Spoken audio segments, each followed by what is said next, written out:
publisher of College of the Dead, which did just get funded. Thank you, COMICSGATE. And I'm on here, and I'm talking about I really, really wanted to do a show to help people understand how to break into COMICSGATE, how to have success if you want to get into COMICSGATE and really do your own project. So we're going to talk about some basic aspects of it, some of the challenges of it. And I'm not doing this all by myself. I also have the lovely and talented Matt Wenger, the publisher of Super Harem. What's that, failures? Yeah. Also funded. Super Harem funded, and now over its goal, getting very, very dangerously close to its $12,000 stretch goal. And I also was able to lasso Wyatt Holiday into this, who's the publisher of ARDANNA. What's up, guys? Who was also published. And, you know, I got funded. I was funded for $5,300, and now it's up to $5,600 because I'm in demand. Not a gigantic project, but a successful project. I hit my goal. So my books can get done, everything can get delivered, and I can build up my line of comics I'm going to publish and really just continue to build and expand. And that's the kind of thing you want to look at when you're first getting in. You want to get in. You're not expecting to get in and outfund the biggest people or make $100,000. This isn't a way to get rich quick. This is a way to, if you love comics and you want to do comics, you find out how it works, you start to get into it. I didn't even know when I started up again how crowdfunding worked, especially with COMICSGATE. And I found a great community of people that were willing to help me be successful. And I would not have gotten my goal if it wasn't for guys like Wenger and guys like Wyatt. So that was my situation. If you look at Super Harem, he did 11,878. That's not $1 million. He's not going to be rich on some island because of that. But it's going to continue to grow. It is successful. Everyone's getting paid. It's a beautiful looking project. A lot of people are excited about it. And just like me, I know that Matt Wenger learned a lot of things when he was doing this campaign that he's going to be able to take over to his next campaign. Right? Yeah, I'm not rich now by no means, but 12K is nothing to sneeze at. Look, I can tell you, before I started Super Harem, I'd been involved in COMICSGATE for a long time. I wasn't any name, like people didn't know who I was. So I was a nobody. I funded this campaign to 12K. I can tell you how I did it. And now people know who I am. And look, this is 12K. There's people at Marvel and DC that can't crowdfund a book like this. Rob Liefeld, he got 5K on his Indiegogo, so Rob Liefeld can't do this. Yeah, I'm gonna tell you, if you know what you're doing, anybody can do this, and you just have to know what you're doing and do it right. And the thing is, this is not a cash machine. COMICSGATE is not a cash machine. Crowdfunding is not a cash machine. COMICSGATE is not the only way to crowdfund. There's plenty of people doing successful projects on Kickstarter too. We're going to tell you what we know about, not what we don't know about. And we're going to limit it to what we feel really comfortable and confident talking about. And part of the reason for us doing this is we want other people to be successful in COMICSGATE. We want to help them. And the great thing about this being recorded is it can reach a lot of people. I'm going to share this to people as I meet them. There's guys that I reach out to that reach out to me to hear me on a live stream like, hey, I'm working on a project. I want people to know how to succeed. And there's only so many people I can talk to one-on-one. So, yeah, go ahead, man. This is actually something that's very important to me, and I'll say why. Is that all the time I see guys who start a book, they want to crowdfund, and they think that first crowdfunder is going to get them 100K, and that it just isn't reasonable. And then when that doesn't happen, they get mad and lash out at guys like John Malin, at guys like Ethan Van Sciver, and it's not their fault. And it's the truth is it's a you know what it is, and it's like I find this in my day-to-day work all the time, guys. It's a misunderstanding. Yes, there are people that are unappreciative.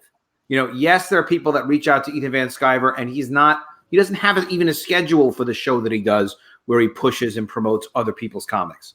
Just because he used to promote Mike Miller and Doug's comics every day for months on end. It doesn't mean that he's looking for the next Mike Miller to do that with. There is no next Mike Miller. They were friends for 20 years, and they were in a situation together at the same time. And he promoted the hell out of him, and Doug as well. They were clicked in together. In fact, there are a couple of other guys as well.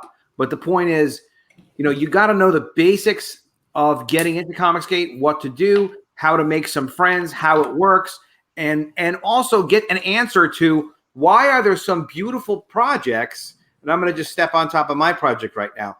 I was talking to this guy earlier, and he was not available. We weren't able to connect for tonight. We'll connect for another night. But this is a beautiful project, and it's not funded. It's not nearly funded. Six Gun Gorilla. Really, really well done. Beautiful, beautiful book. This should be funded. But why is Brian's campaign not funded? Because the thing is it's not enough to make a beautiful project, even with a cool concept. This is striking. This is striking. This is gorgeous. And I was talking with him earlier. Well, one of the things he may not have released yet, but suffice it to say, he has a cover coming up for an upcoming issue of Six Gun Gorilla that is by a name that we all know, that all of us would love to have this guy do a cover for us. And he's a top dollar, great, great artist. And that name alone will sell books. But it's not enough. It's not enough to just get a name. What you got to do is you have to have a good idea.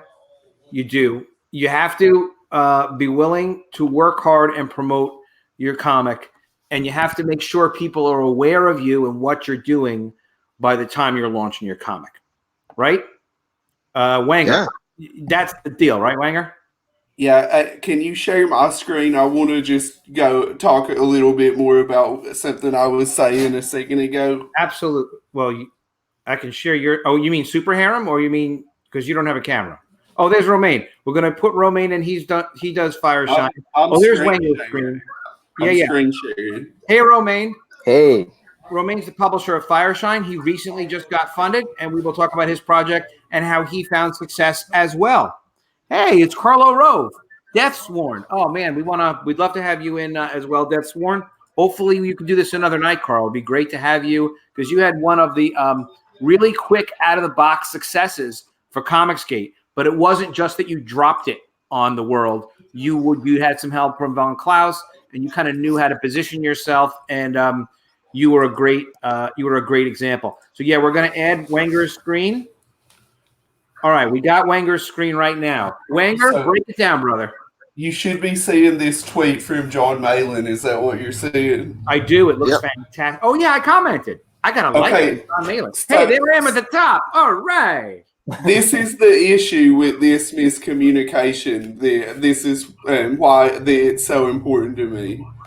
Because John Malin really does a lot to help people. And these guys that I was talking about, they think they're going to get 100K, and then they get mad when that doesn't happen. Like, they hurt guys like Romaine because John Malin is now going to have a hard time reaching out to somebody because he's worried that's going to happen again. He's getting sick of getting trashed on because the people expected him to sell for them. And they couldn't sell. Like, John Malin isn't going to sell your book. Ethan Van Sciver isn't going to sell your book. So, like, it makes it harder and harder. Sorry, just give me 1 second. I created a problem. I always create echo. That's my signature. All right, echo over. Sorry, guys, continue. When you do that, it makes it harder and harder for new guys to get the promotion that they need. Because, look, this is what he's saying. Tired of promoting certain people, offering guidance, my platform, or other opportunities only to see them flip, retweeting, liking shots taken at EVS and Tug. When you aren't promoted by me, you'll know why. So he's saying he doesn't even want to promote anybody right now. He's so upset. Yeah. So the reason that they're upset is, they're not doing this as some kind of career opportunity. They're not taking a percentage of your profits, and they're also not doing it because they owe it back to anyone. The thing is when we start publishing, what we're really looking to do is we're looking to help other people, but then even those people help us too. COMICSGATE is like it really is a community. A community is not a one-man job. It's not a two-man job. It's an everybody job. And John Malin had a beautiful metaphor when he was saying, hey, we all got to row. We all got to grab an oar and row.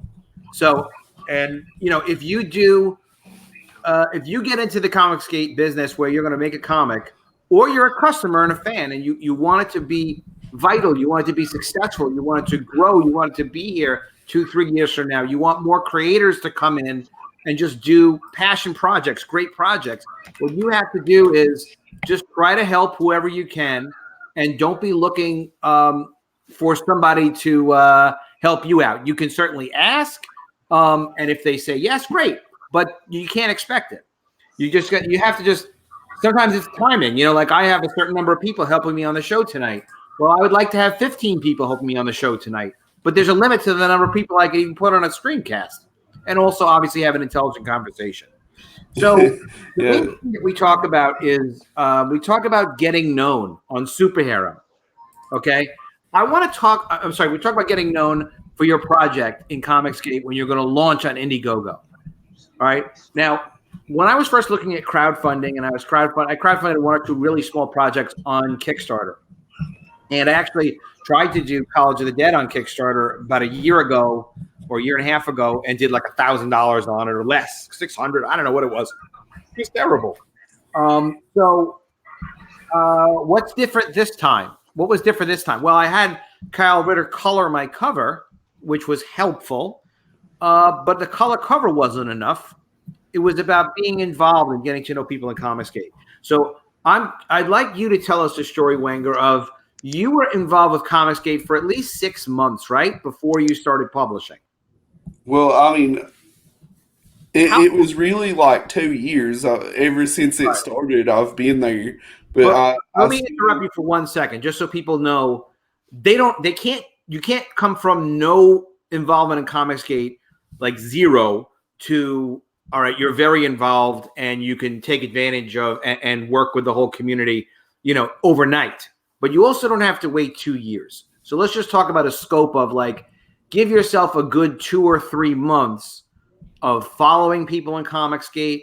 So talk about that process of how did you start to get involved where like I knew who you were, like we all would start to know who you were. Yeah, well, yeah, it's not necessarily going to take you 2 years, but the point is what I did was a lot of networking. I would follow people who were talking about this stuff, and I would just add to their conversation, like seriously add to it. Whatever they're tweeting out, make some kind of pithy response, like, retweet, give them some love. And I made a lot of friends. And when I was ready to launch my Indiegogo, there was a lot of people who wanted to help me because I had done a lot to spread their message around. Now, when you're talking about, I know what you mean, but let's say literally, when you're saying, look, I did something to help spread somebody's message around. Did you start to go to your neighbors' houses and knock on doors and say, hey, have you heard about the miracle of Adam Post's College of the Dead? No, it was just likes, retweets, and videos. Retweets and videos is very important. You should get comfortable with YouTube, whatever it takes. Being on a show, making your own videos. You don't have to have 100,000 subscribers or even 10,000 or even 1,000 subscribers to have a Kickstarter or a I slipped. To have an Indiegogo do 3,000, 5,000. You don't need that many. You don't need 1,000, but a couple of hundred, it sure does help to be able to have people who get to know you. Well, you're not ever going to have 50,000 viewers on YouTube if you don't first have one. So you have to be making content. Yeah, you have to be making content to get people watching you.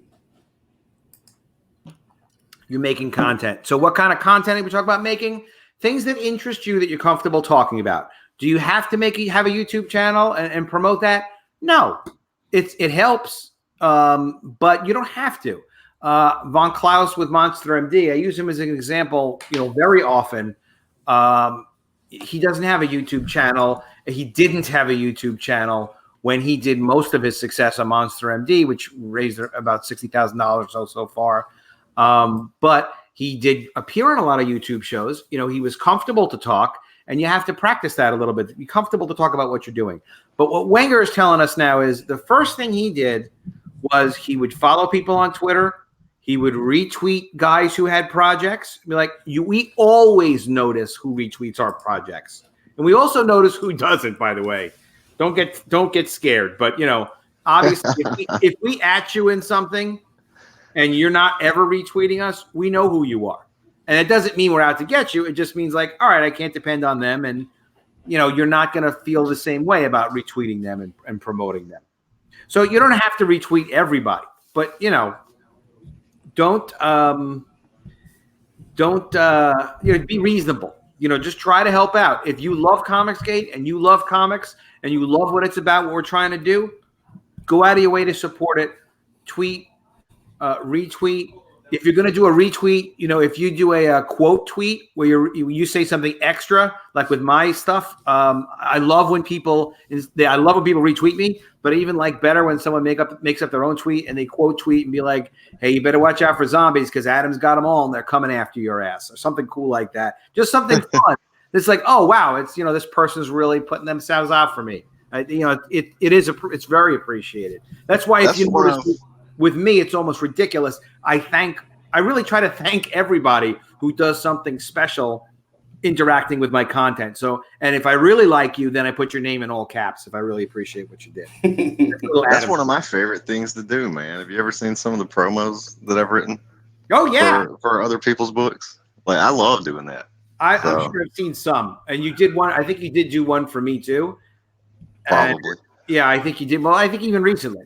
But all right, so I'm trying to just boil it down to a how-to as much as we can. I know I talk a lot and I know I interrupt a lot, but I just really want to give people information of like, hey man, listen to what Wenger's saying and let me try to break it into some small, eatable, digestible bites. So number one, you respect everybody in COMICSGATE. You treat them like they are people who have worked hard and you want them to mentor you and help you out. Obi-Wan Kenobi stuff, right? So that they're going to help you. You don't know better than they do. You're just there to see what you can learn from them. And if they can give you a hand, great. But no one, you've got to earn the student has to earn the respect of the teacher. And all you got to do is be respectful. Retweet them, help them first, right? So you retweet them, you like them, you share what they're doing. If you can be on a YouTube show, this is something I don't even do enough of, and I try to. Wenger's got a YouTube show. Well, you can be in the chat. You can do it. What Fuzz is saying here. Promos in all caps with your keyboard hail, something like that. But you know, you make a positive comment in the chat, make the chat room fun. Be supportive in someone's chat while they're doing it. Most of us are too small to even have super chats. But if you want to be on John Malin's show or you want to be on Antonio Bryce's show, you don't have to give them super chats, but it is a way to make sure that they notice you. I did that on Ethan's channel too, out of respect to him, but also to get him to notice me. Like, you can do that. It doesn't mean he's going to anyone owes you anything to put you on a show. Just and you can mention your project. There's nothing wrong with that. But think about what you can do for someone else, and you can. Even if you have 30 followers or 2 followers on YouTube, or if you have 5 followers on Twitter, it doesn't matter. Your like counts, right, Wenger? Right, Ro, you see somebody, doesn't matter. 10 followers, Romaine. Yeah. They got 10 followers on Twitter and they like one of your posts. That makes you feel like a great guy, right? Yeah. You love it. Doesn't matter how many followers they have. You know, Of course. It's better to have 7 likes than 6 likes, and it's better to have 8 likes than 7 likes. And if you're one of those people, we get notified every time by everyone that retweets or likes our posts. So that's how you can help as a customer, but that's how you can help as someone who's getting involved in COMICSGATE to publish in the future. And don't worry that it looks bad, like, well, I hope they don't think I'm just trying to help them because I'm trying to be a friend with them so that they'll help me when I want to publish in the future. It's business, it's friendship, it's building an empire together, even a small one, but we're getting there. All right, Dr. Wenger, other prescriptions. So you started to promote other people. So how did you start to introduce Super Harem to the world?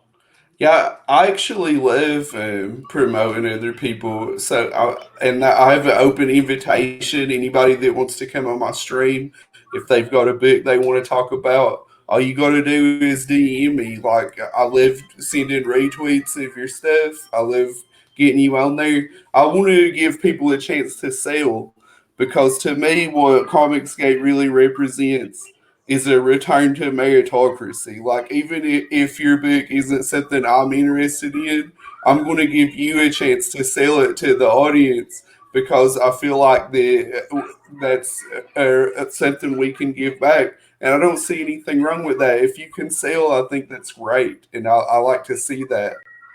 You know, I was really nice to Romaine with his Fireshine project, and I don't remember our whole history. I just remember I was really nice to him, but I was being nice to Romaine and trying to help him, to know the war campaign guys or whatever. And I think it was me to make the first introduction. If it wasn't, I apologize. But my objective in doing that was I really felt excited to help him because people had just been helping me in ComicsGate. People got me on War Campaign. People got me connected with Doodle and Chill that Simon runs. People got me on Ethan's channel. You know, they were helping me. So I was like, oh, wow, here's a guy who's kind of reaching out to me. How can I help him? I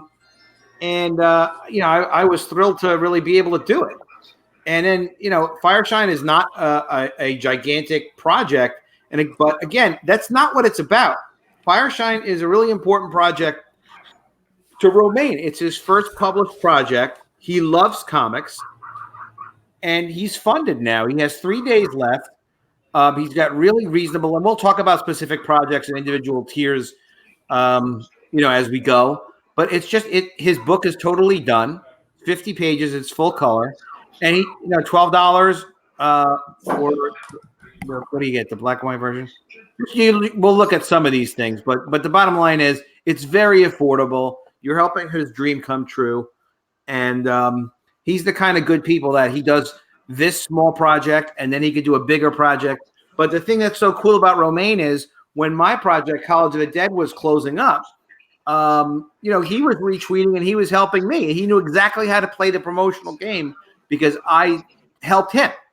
So it goes back and forth that way. So all you have to do, and it felt great. I was like, oh, that's cool. That guy just retweeted me. I was like, hey, wait a minute. That's my guy Romaine from Fireshine. I helped him. He's helping me.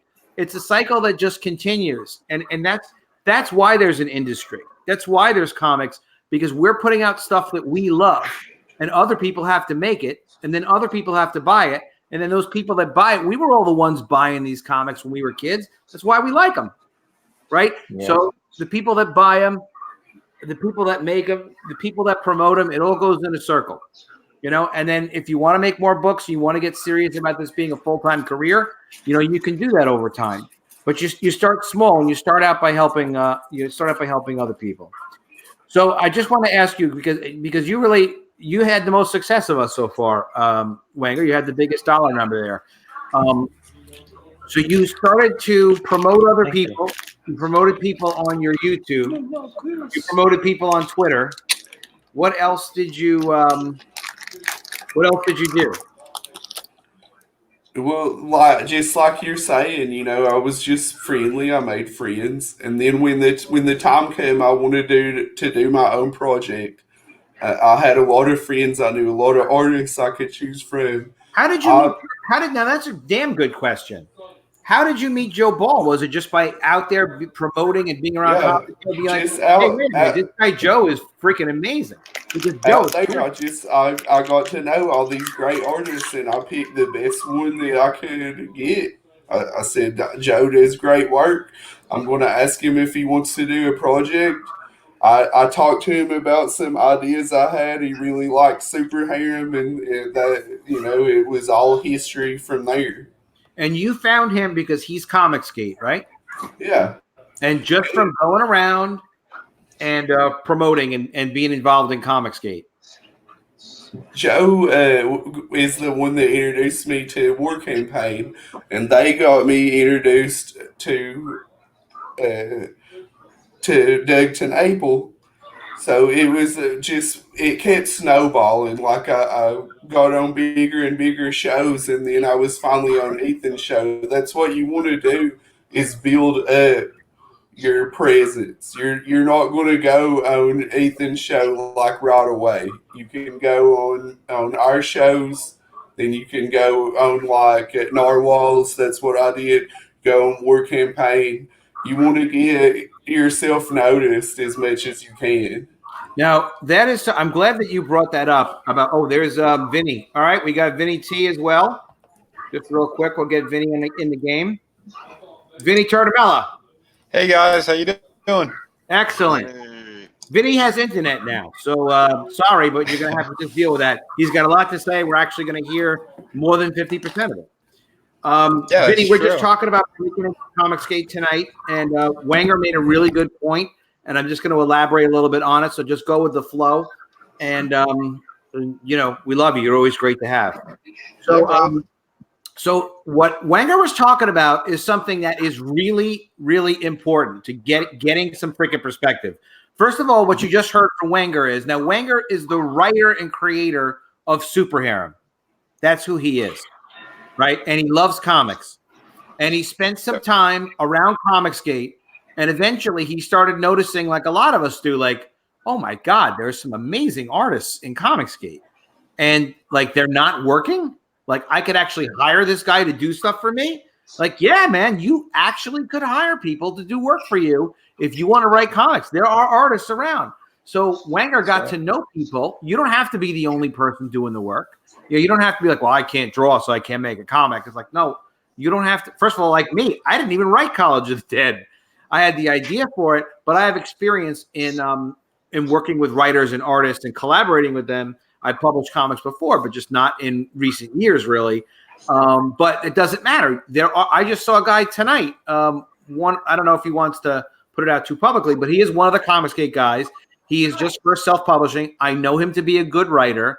And he was just mentioning in one of our private groups, that private chats, we're not all doing weird stuff too that much privately.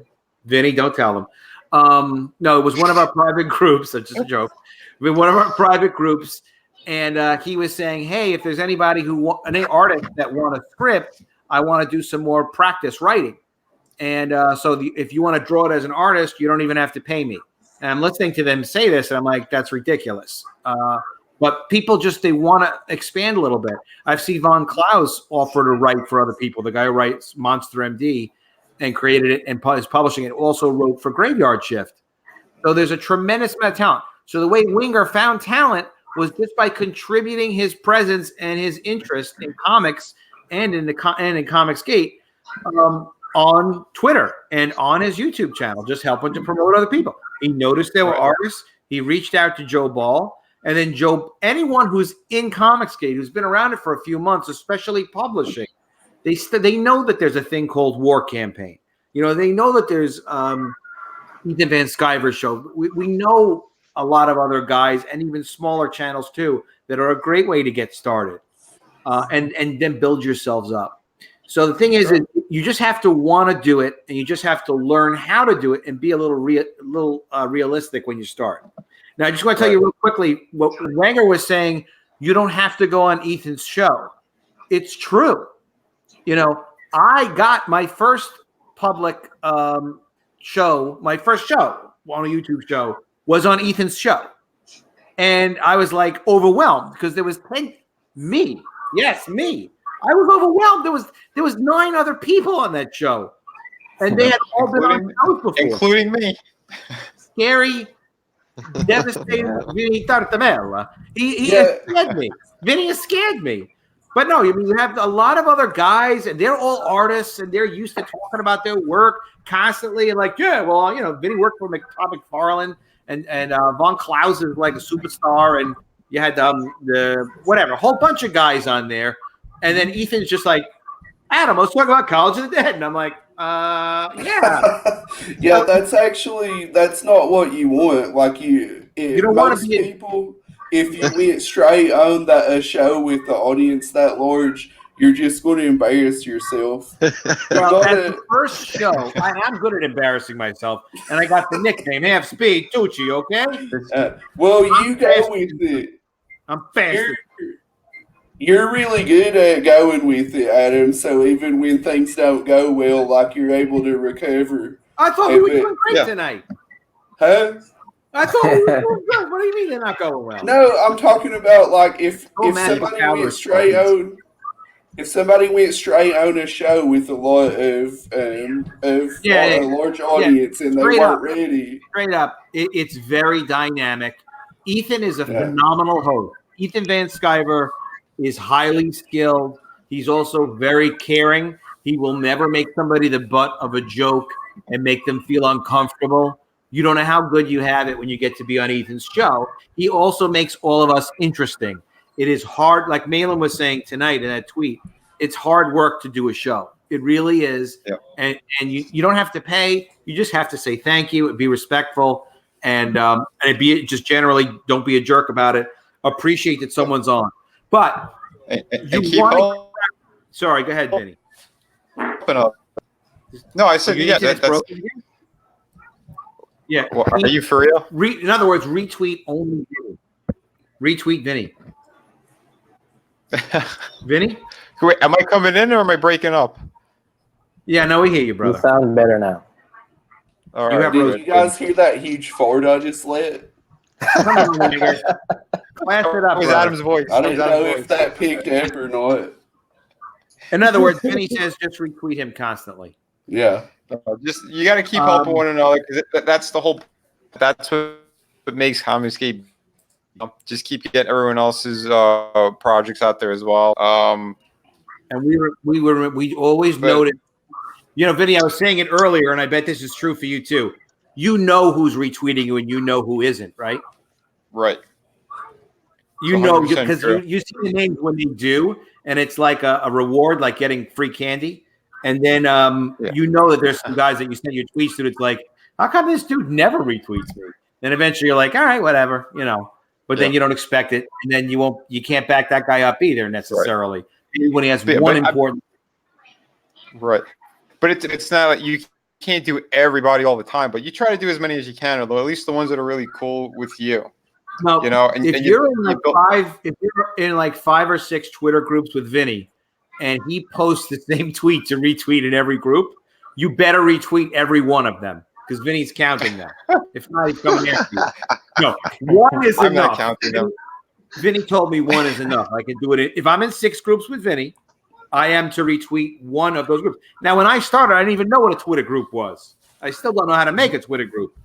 I didn't even know either. Now, I know that we didn't even know they existed. So that's where, like, my campaign, it cost me. But the next one's going to be huge because I've gotten so much help once I got into it.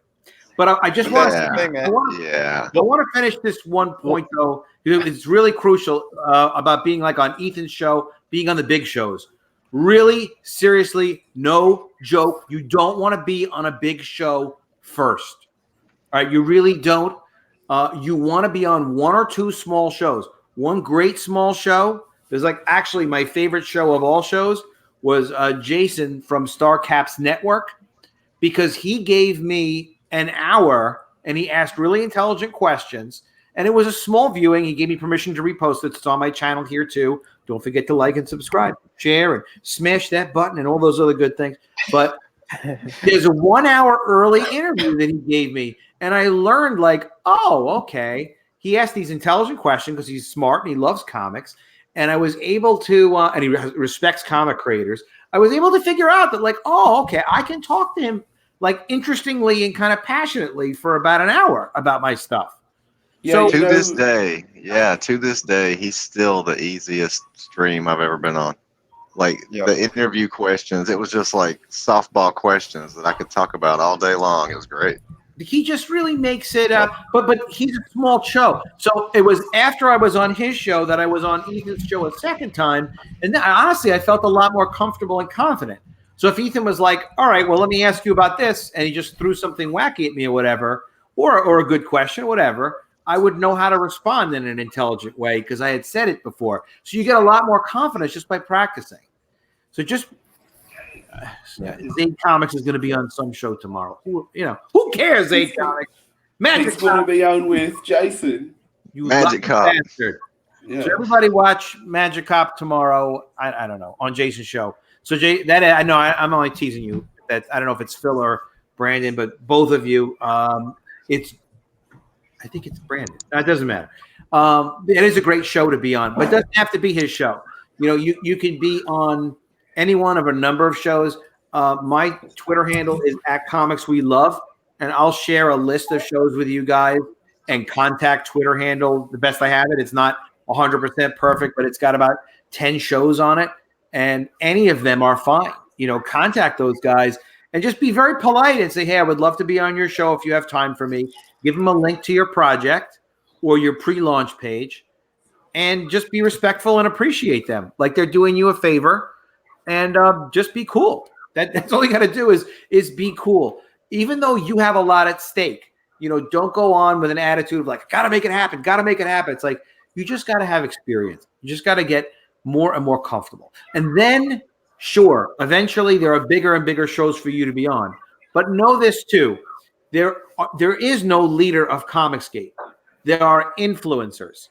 Everybody who's involved with the COMICSGATE hashtag, every fan, every customer, every show host, every creator, Vinny included, even Wenger, and definitely Romaine, all of us, we're all influencers. We have different size following, whether at YouTube and Twitter and other social media, but everybody's an influencer. So everybody can help each other, and there's no one of us that's going to tell you can or can't do your project. It's really you putting the time and the energy in. If anybody has any questions in the chat specifically, feel free to type them, and then somebody just notice and yell it out to me. So Wenger, we got as far as your great wisdom, which I just wanted to spend a lot of time on because it's so true. Don't worry about pounding on Malin and Ethan. You can contact them, feel free, but that's not your key to success. Your key to success is getting good at being on YouTube shows and being there, even just on Twitter. Not even, hey, if you can back campaigns financially, even better, but really just go ahead and retweet people, go ahead and like their posts. You made the really good point of don't worry about being on their show. Past that, what else would you want to tell people about breaking in? And already I hope people are enjoying the show. This is a lot of excellent information. I know it is.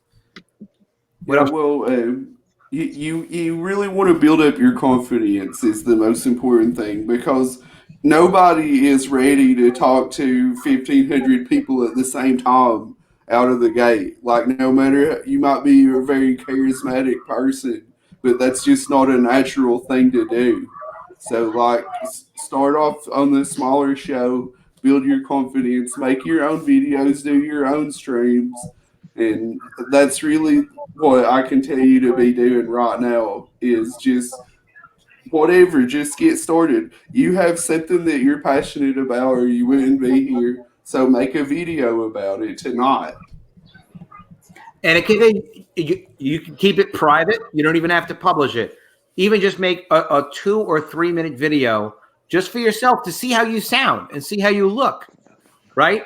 And then when Wenger says you need to become more confident, he just means like more at ease with yourself so you can say what it is you have to say.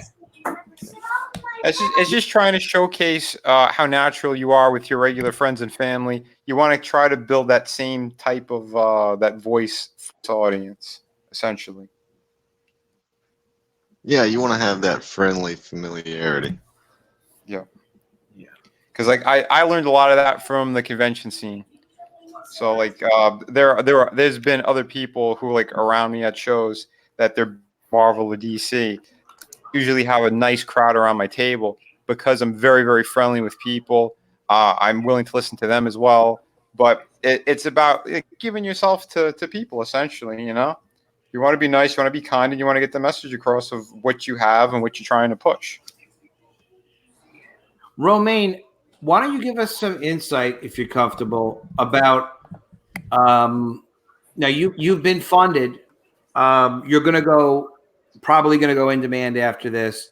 If you want to give us some insight about what the most important things were that you learned when you broke, because you are now broken into COMICSGATE. Bottom line, you're broken in. So Yeah. what are some of the most important things that you learned? I mean, you can give us some insights. It doesn't have to be fancy. Yeah. Well, what I learned was, you really need to, like you said, retweet and, try to be a part of the community. Mm-hmm. That's the biggest thing. Because I'm really a shy person, You? Yeah, I stay to myself a lot, all these years doing this book. So I've just become like really closed off. But you and Wenger like really opened that door to me to really show me that, there's people out there that will help. Because I was just watching videos and whatever, I wasn't really on Twitter. I really neglected Twitter for years. Oh, I was on Instagram. But I found out like people on Instagram, like they really don't care. Like I have over 2,000 followers on Instagram, and 99% of them don't care. Like, you know what, man? I have a 3,000 following on a College of the Dead Facebook page. Yeah. And when I launched I advertised on it, I got more followers. I got likes on it. I got shares on it. I was looking at it. I was publishing some of the panels and people were commenting. It was like over the space of like, I want to say even 2 years, like literally 2 years. And I thought I would publish on Kickstarter and I could get those people to go over to Kickstarter. She's like, well, I mean, you've been following it for a year or some of these guys 2 years. Almost none of them bought the book. Yeah.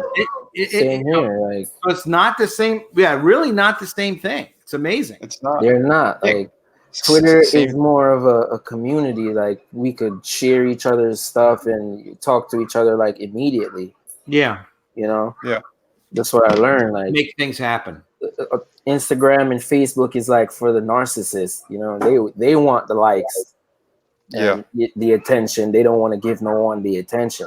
Vinny, That's what I learned. Very cool, Ro, and I appreciate you sharing it. And Vinny, of course, you did City of Venus, and this has been your biggest project so far, hasn't it? Yeah, it has. But I'm seeing more and more of you. Because I've been watching you, well, through your windows mostly at night. No, I've been watching. Well, yeah, I'm that guy.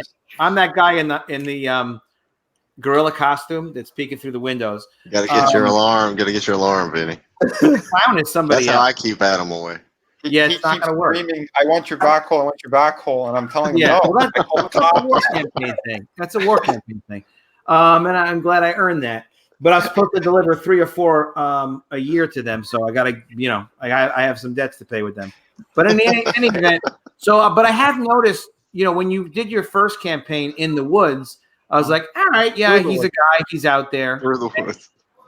Well, get it right, man. Through the woods, in the woods. That's your fault, okay? Because it wasn't promoted enough. But now I know City of Penis, whatever. No, I know City of Venus very well. I even brought it up the other day, what the title of it was. And you've been around more and more of shows and Twitter, and you've really gotten around. And I think I may have reached out to you and asked, hey, I'm in this other Twitter group. Vinny, are you aware of it? With I think 2 groups. And you've helped me and promoted and done great things for me, and I appreciate it. But what do you think? What is it that made City of Venus like your breakthrough that now kind of everyone in COMICSGATE knows, Vinny Tortomella, and is kind of like interested in you?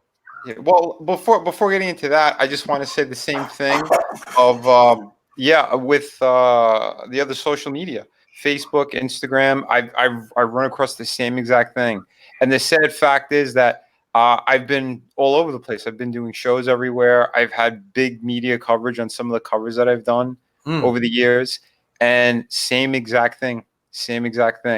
Barely any sales came from those places. Yeah. It was all Twitter and YouTube, and friends spreading the word of mouth with all that, because I I had a Twitter for a number of years, but I never fucking use it. Every maybe 6 months, I do one post on it or something, some artwork, and try to tag a celebrity just to see if something would trend. I only had like 120 something followers. Now I have over 800, and in the course of like 5 months. So, like I said, it's possible to grow stuff, and it's possible to get the word out there. But it is the community, and I think City of Venus did so well because even with the first campaign, I did a lot of things wrong, a lot of big mistakes, but I was still able to get it to get all those books made, and I made sure that every single person was fulfilled. So now, Vin, I want to talk about, guys. I don't know if you'd agree with me on this or not. You're a little new in this row to come, but Vinny has done the most campaigns of all of us. It feels like we should do a show talking about mistakes with launching the campaign specifically, but like maybe even just make that a whole show, you know? Oh yeah. It Right. just about have to be. Because mistakes is a huge thing, and like 80 to 90% of them are avoidable. You just have to know what is and isn't a mistake, and obviously every campaign format is different. Color comic, black and white comic, certain number of pages. You're doing the art. You're not. It's digital, traditional art, so you could resell some of the traditional pieces. There are a lot of variables, but there are some very common mistakes. So we can talk about those, and we could do a whole show based on that. So I just wrote it down. Not really, but in my mind I wrote it down. So we will keep track of it. We'll do another whole show about it. So I'm glad you mentioned mistakes. So sorry to interrupt. But you were mentioning, all right, you said mistakes. Go ahead, brother. Yeah, no, it's all good. But like Adam was saying, and it's that thing of helping one another, because we both made it on Ethan's stream around the same time. Ethan caught the tail end of my second campaign, which I think it had just gone in demand, which was the art book. So he said everyone did such a great job, and everyone was starting to become kind of buddy anyway, talking a little bit in the private chats and stuff like that. But in the course of that day and the next one, because Ethan said he's going to launch it, he's going to do another one the following night because he loved everybody. So I got really pumped from everyone else because everyone was pushing their comic book campaigns. I couldn't push Through the Woods anymore because it had already ended. It didn't go into demand. So I still wanted to relaunch that, but not this soon. So I decided, you know what? I do have another project that I've been working on for a while. The first issue was complete. I said, let me set this up because I was going to wait. I was actually going to wait until about August to launch this thing. But I pulled the trigger. Yeah. You just got so much heat. You were like, no, I'm putting this out early. I remember that. Yeah, I had to pull the trigger on it. So I spent the full day, like I was supposed to be getting ready for a convention. I spent the whole day setting up the campaign. I only made one little mistake on it anyway, but it didn't really matter because launching it on Ethan's show helped tremendously. Yeah. But the first, I think it was like the first 2 days or something, I got funded. But the thing was, it's keeping that heat going. So a lot of those. Yeah, the momentum. You have to keep it going. So, like Adam was saying, we started chatting privately a little bit here and there. He told me about some other groups. I was getting on more streams, and you just got to keep snowballing it. You just got to keep going. So, obviously, that midpoint, if you're doing a 60-day campaign or close to it, that midpoint is going to be the slowest point out of all of it. So it's the beginning that's the best, and the end's the best. So I was pushing hard, especially like the last week. So I wanted to make sure the numbers were going to get up. And in the last 48 hours, between War Campaign and I got a little spotlight again on Ethan's show, but the thing was my internet was so bad I took myself out. Yeah, I was trying to find another internet provider for Vinny. It was that bad. Dude, it was terrible. But when you're talking about keeping momentum going during a campaign, I mean, obviously that could be its own whole subject. But now I think we got you. I don't know if Ro feels like Romaine. I like calling you Ro. I think it's cool. No problem. But I don't know if you feel like you have an experience on it or not. Wyatt, when people launch you've gone on a few shows. and you started at least a month before promoting and tweeting about your campaign coming up before you're launching it. And you've been on some shows prior to it launching, and you're on some shows once it's launched. You're doing your own YouTube, and you're tweeting your own stuff. Scott is great at promoting too. We have to have Scott on another night if he's available. Scott McCullough from Door Kickers did a fantastic job and continues to promote it. How do you keep momentum going specifically? You're sending tweets, promoting, yeah. Yeah, we'll bother you. Yeah. You're on. Yeah. I would say just keep pushing. So every day, what I was basically doing, the first thing I did when I got on Twitter was I promoted my friends, and then I showed either a new piece of artwork or something from the campaign. Give the fans a little bit of an update. And yeah, I think that alone helps a lot, especially through Twitter. I still do it on other social media platforms as well, but not as much as Twitter. I think because Twitter is way easier with the retweets. It's just like one click away, and yeah, it's simple as you can get more simple than that, really. You know what? I'll take this minute to show you guys an example of something I'll be tweeting around tomorrow on College of the Dead. So I'm really excited. We have I just got this today. This is the cover design, the final cover design and layout for the College of the Dead ash can for the College of the Dead campaign, and it's just nice. It's the designer is not just letting me do a black and white cover. Mark Maz is like, listen, we can do layouts, and Mark knows comics. So this is going to be an 8.5, 11 book, and on the College of the Dead campaign, this is the featured item where you get the 140-page comic and you get the ash can.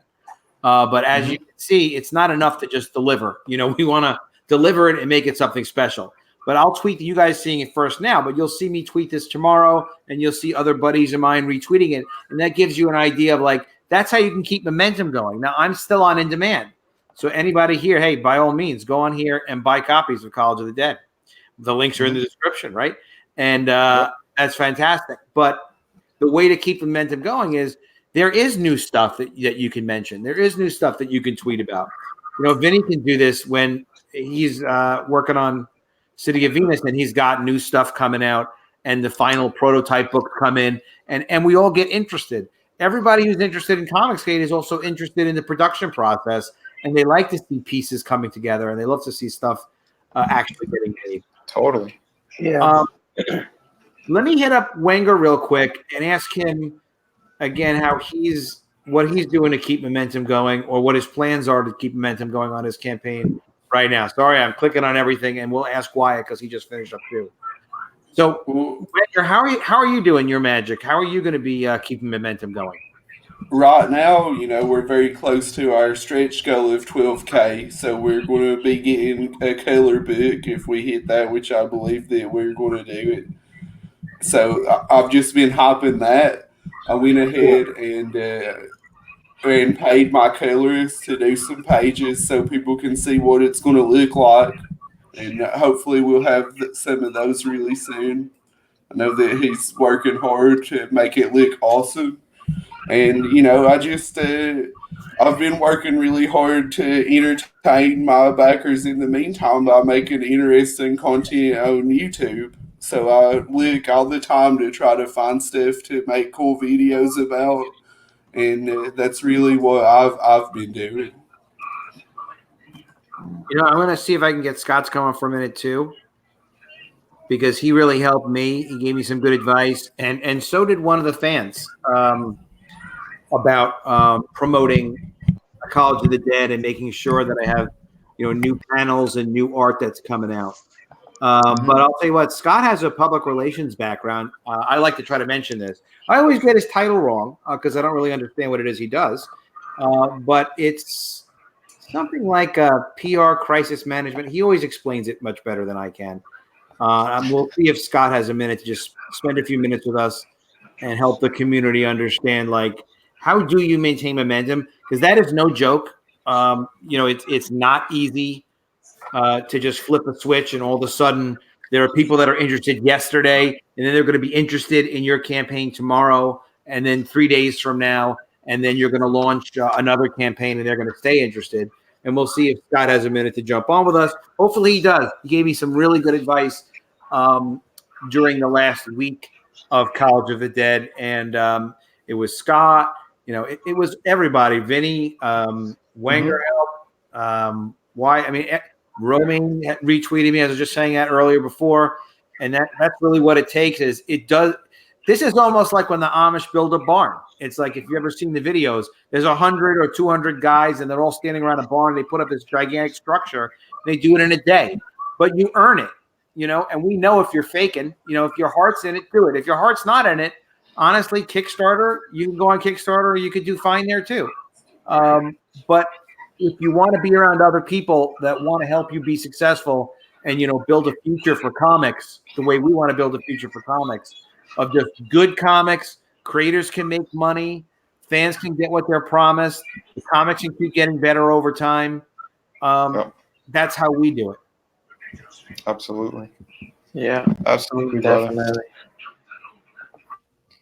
But yeah, another good point you made too is also listening to fans.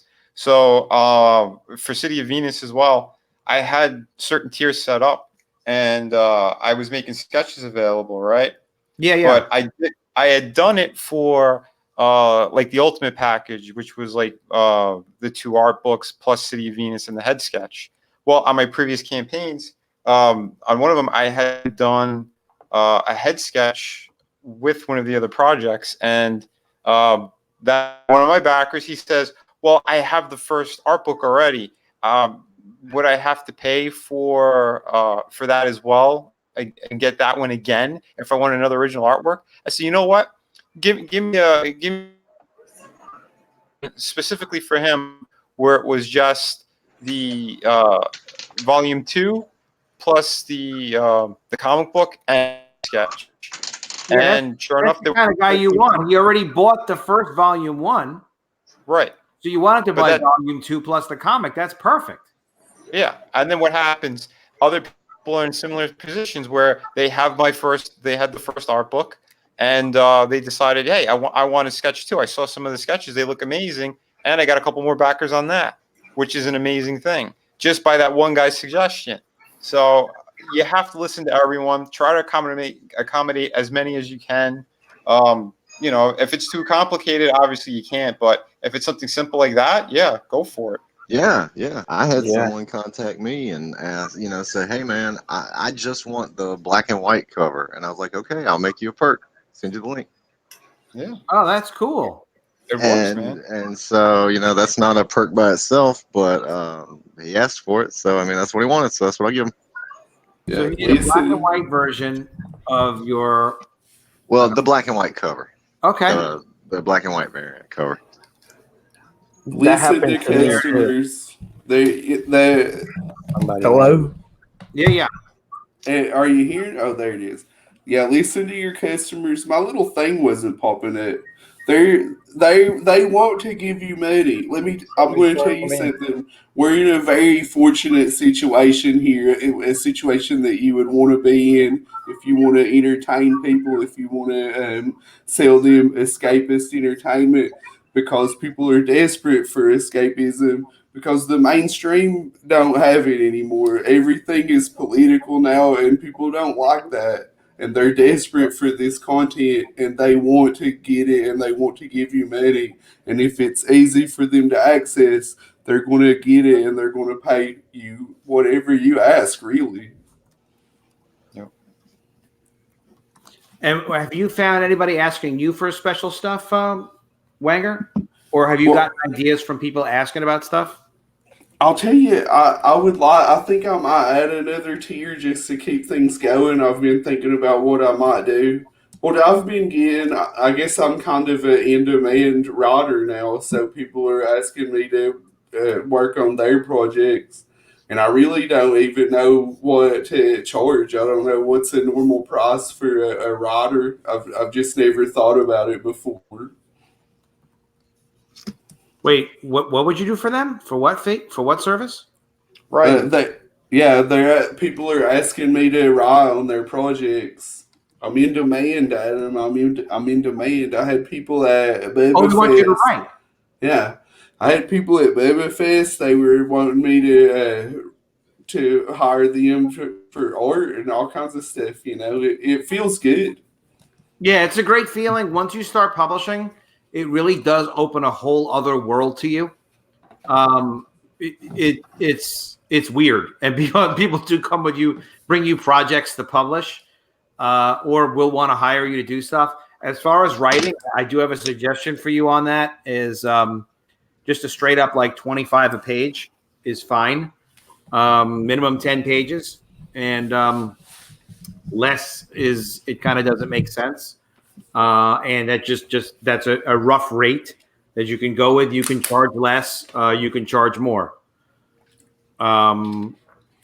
So, you know, just as a number that you can think about that.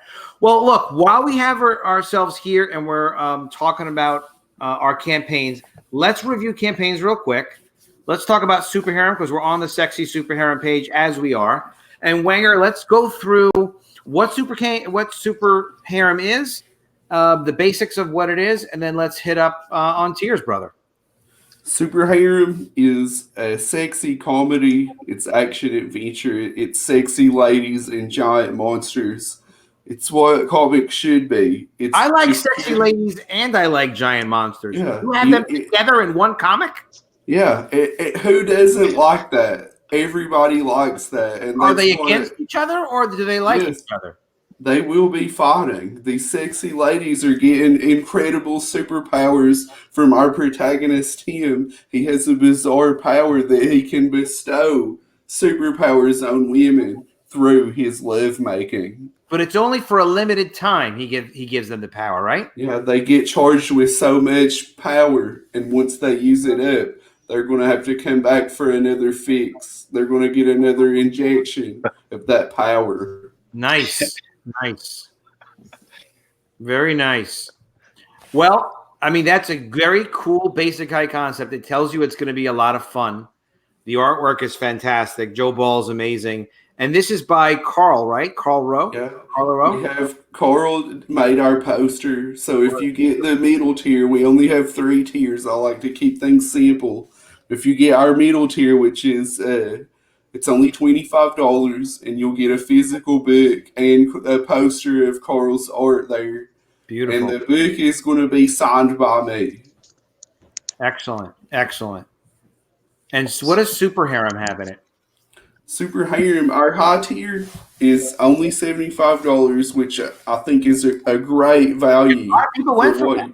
47, not bad. Yeah, it's a great value for what you get because you get everything that you would get from the other thing. You get the book, the poster. You'll also get a Super Harem ash can that is basically the storyboard that I drew, and then Joe's been working off rough of that. Layouts. The book doesn't look like this.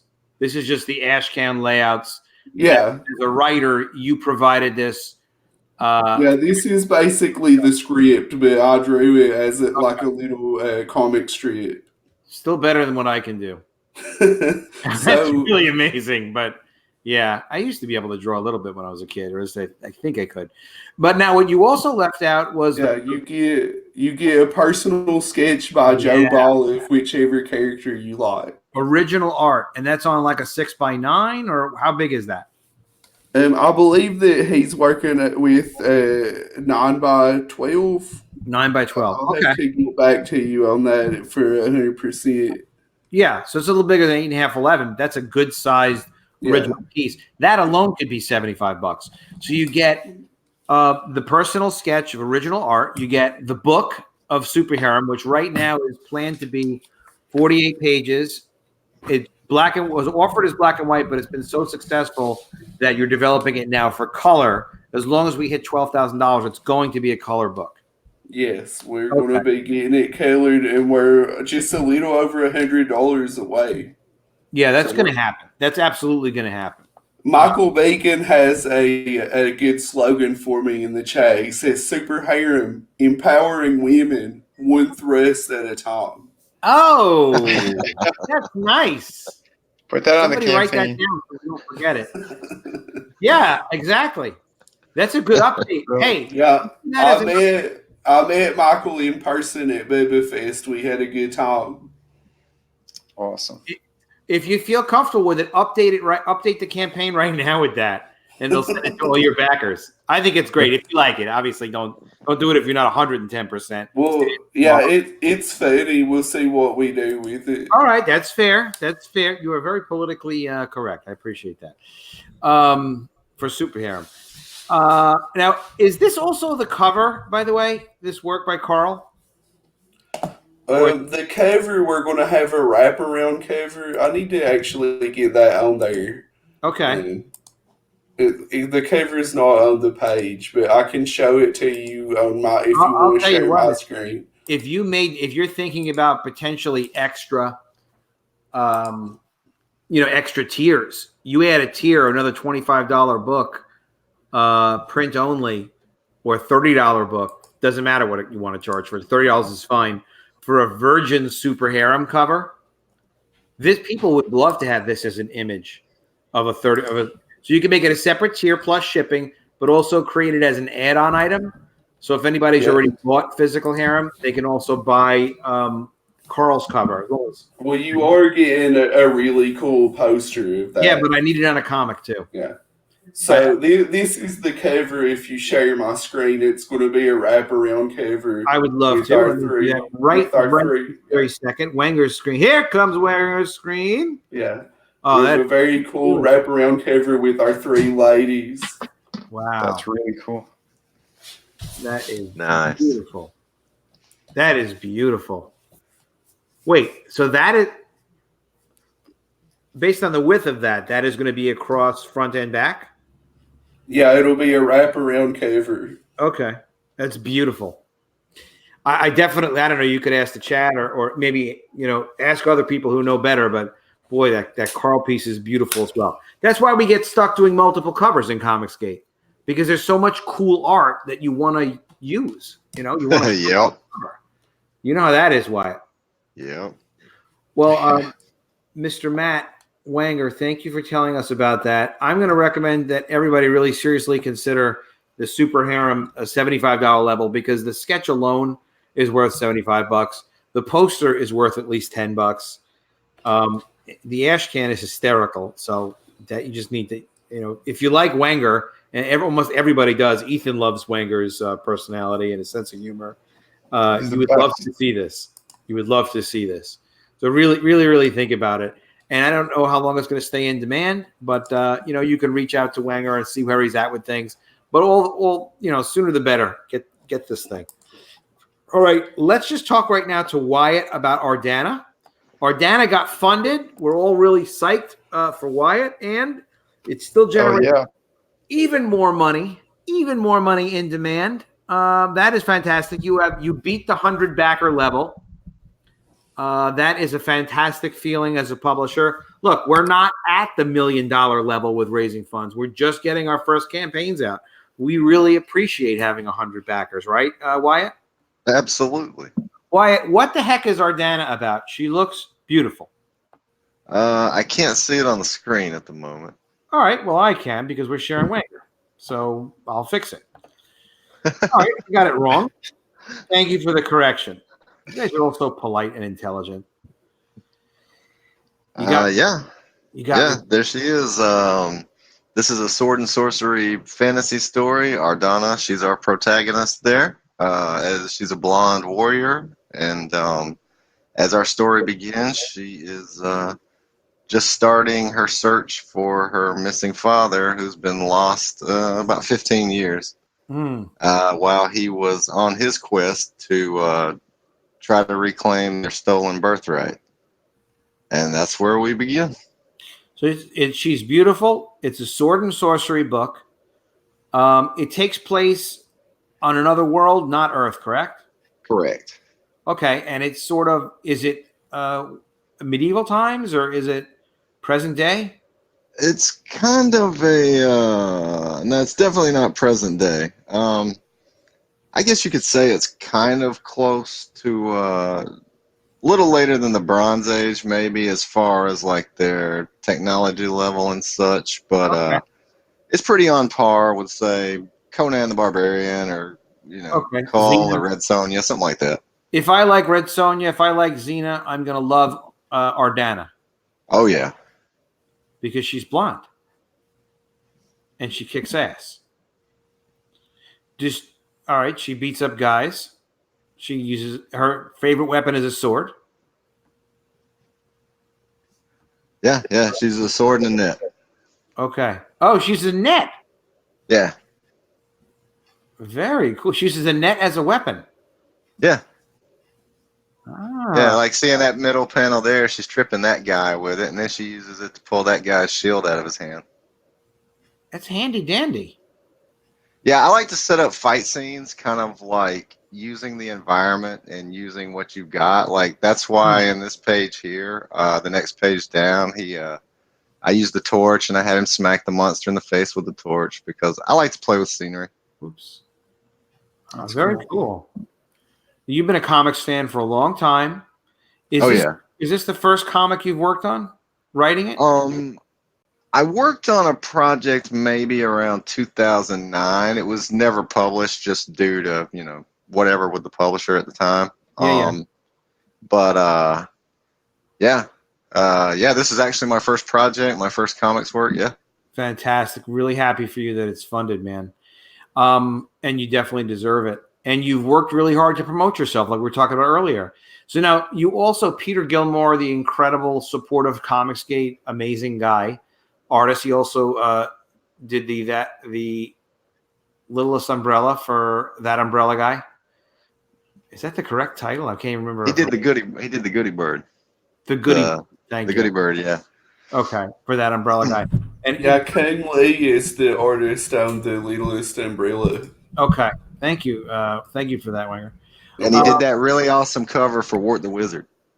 Yeah. Oh, yeah. Yep. That is a very cool cover. And Simon did I really like Simon's cover for Wart the Wizard.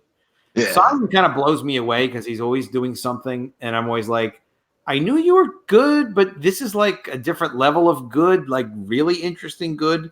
Every now and then he puts out a piece out. He's always blowing me away, that side. You know what I'm talking about, Vinny, right? Oh, absolutely. Simon's fucking awesome. It's a little he's grown so much too, though. But a lot of people are good, but he gives you something you're not expecting somehow. And I don't know what it is exactly. I haven't figured it out. I probably won't ever figure it out, but I'll just enjoy it. It's Canadian. Great guy too.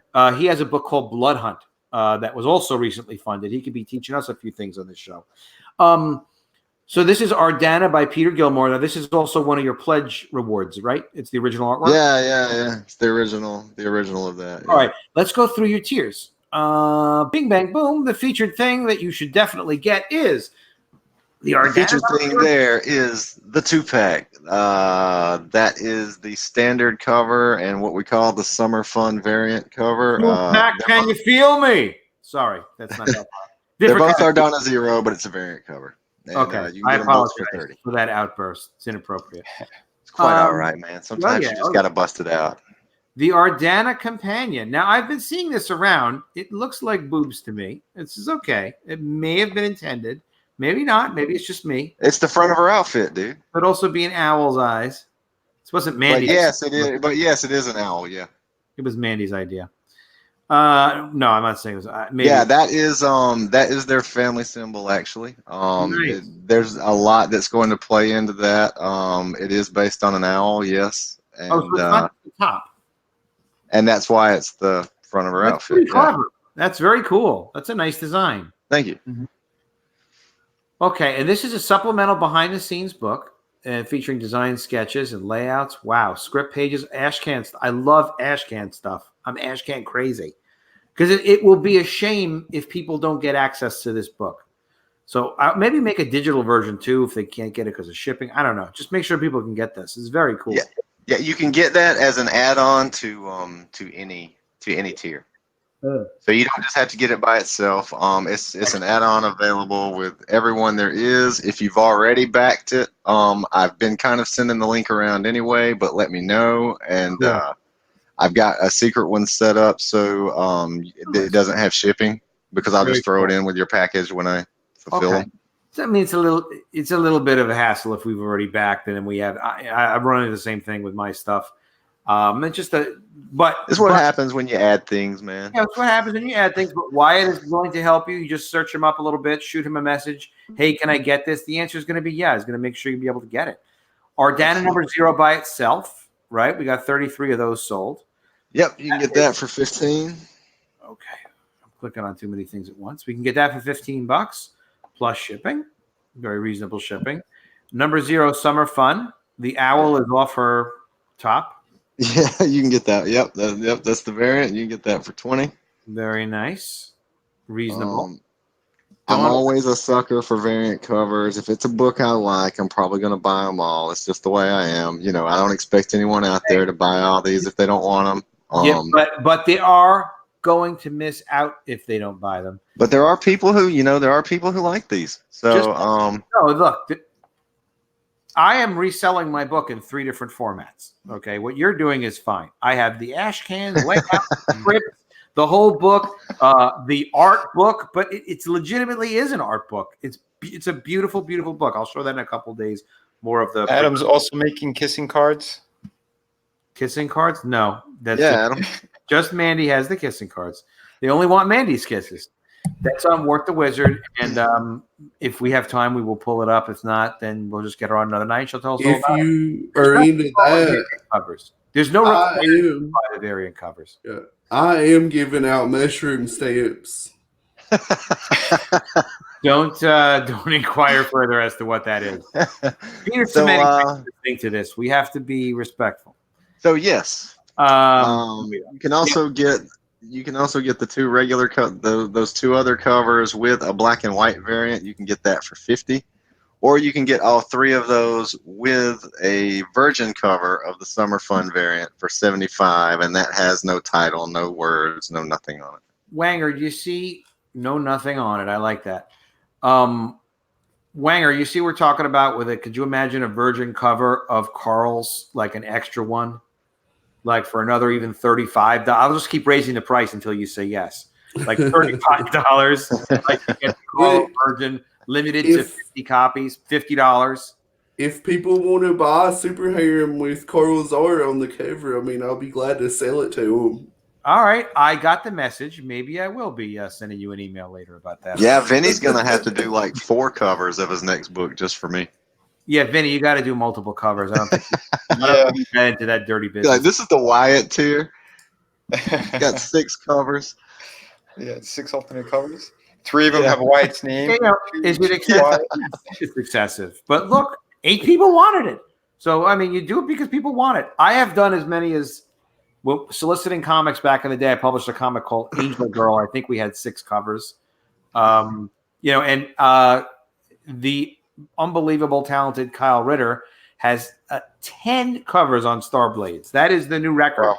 Kyle holds the record, 10 covers. Well, another thing you don't see here is before I launched, I had the mailing list deal that people could sign up for on the pre-launch page. And anyone who signed up, I created secret perks for them. So there are discounted, tiers that you can't see here of things that have sold. So very sneaky. Very sneaky of you. I like it. Don't mess around with Wyatt or he won't give you the sneaky list. Wyatt is fantastic. And I don't know if I've ever heard about this project before, but I would like to hear a little bit about it if Vinny has time. City, can you tell us about City of Venus, Vinny? Yeah, it's a post-apocalyptic action sci-fi story, and it centers around this woman who unknowingly has the power to save the world or destroy it. But so essentially the entire world is void of technology except for a floating city in the sky. And it houses on the ground cannot get to the city. They have no means of getting to the city. And that we know there's of. No way to get there. That we know of. That you know of. Right. Okay. So I bet you there is. You're not going to tell me yet. Well, again, the only power source is up there. There's lower levels that are below, but it's kind of hidden. So I have like layers to this place. So on the top surface, you'll see everything's kind of destroyed. It looks like there have been cities built on top of cities, and then obviously there's some kind of a big war that happened that took out everything. So the people who are still alive, they're like scavengers, and they're below all of that. And it's very, very bleak. I don't have a city of people. I literally have, there's just, maybe a couple dozen scattered around. And it's very dangerous on the surface, because if any of these scavengers are captured by the people in the floating city, they're experimenting on them, because those people, they want to prolong their lives, and they're not going to experiment on themselves. So they're going to do it on what they deem as the lesser people. So this is really the wealthy, powerful have figured out a way to remove themselves from society by putting themselves in a floating city. Exactly. Because the concept I had was like that New World Order type people, where they think that they were better than everyone else, and there's like there were stories of they're trying to make everyone sick, and they have special vaccinations for themselves. So I kind of went on like that mind frame of what if they got what they wanted and they really were able to separate themselves entirely. So that's kind of where the concept came from. And having a female lead, I'm keeping her background very mysterious in the first issue. I'm going to obviously reveal it in like the next issue or two. But she does have a connection. I have just one question about her. She's not really a guy, is she? No. Because that would ruin a lot of us. We would be very... What did Samedi say? You got to be respectful, man. You don't ask that kind of question to somebody. Did he say that? That's wrong, Adam. That's wrong. A guy? Did Samedi say that? Yeah. Samedi said, Adam, don't ask people if their characters are cross-gendered. Are Christians? I say cross-gendered. Oh, no, she's not cross-gendered. I'm not talking about that at all. I'm just saying if she's disguising herself in some way. Is she a Christian, though? Come on, dude. You seen those abs, guys? Right? It would take a very high tier that I would have to back to get my wishes, wouldn't it? Yeah. It's going to include some punches. It's gonna include some punches in the face, Adam. I miss Vinny so much I had to ruin his pitch. But it's a post-apocalyptic city. We found out that it's the rich and the powerful living in a city. What did they say? Restaurant? She doesn't even know it. Adam, it's called receipts, and you're owed some, so don't forget that. Adam fiercely ruins Speedy's pitch every time. Yeah, I love him so much. That's why I sent him love notes in Twitter rooms and stuff. Vinny's like, "Hey, Adam, thanks for the retweet." And I'm like, "I love you too, Vinny." And he's like, "I didn't say I love you, man." He told me he's gonna marry me. I did propose to Vinny today in a tweet, in a private chat. And it was totally not creepy at all. Yeah, totally off subject, completely different.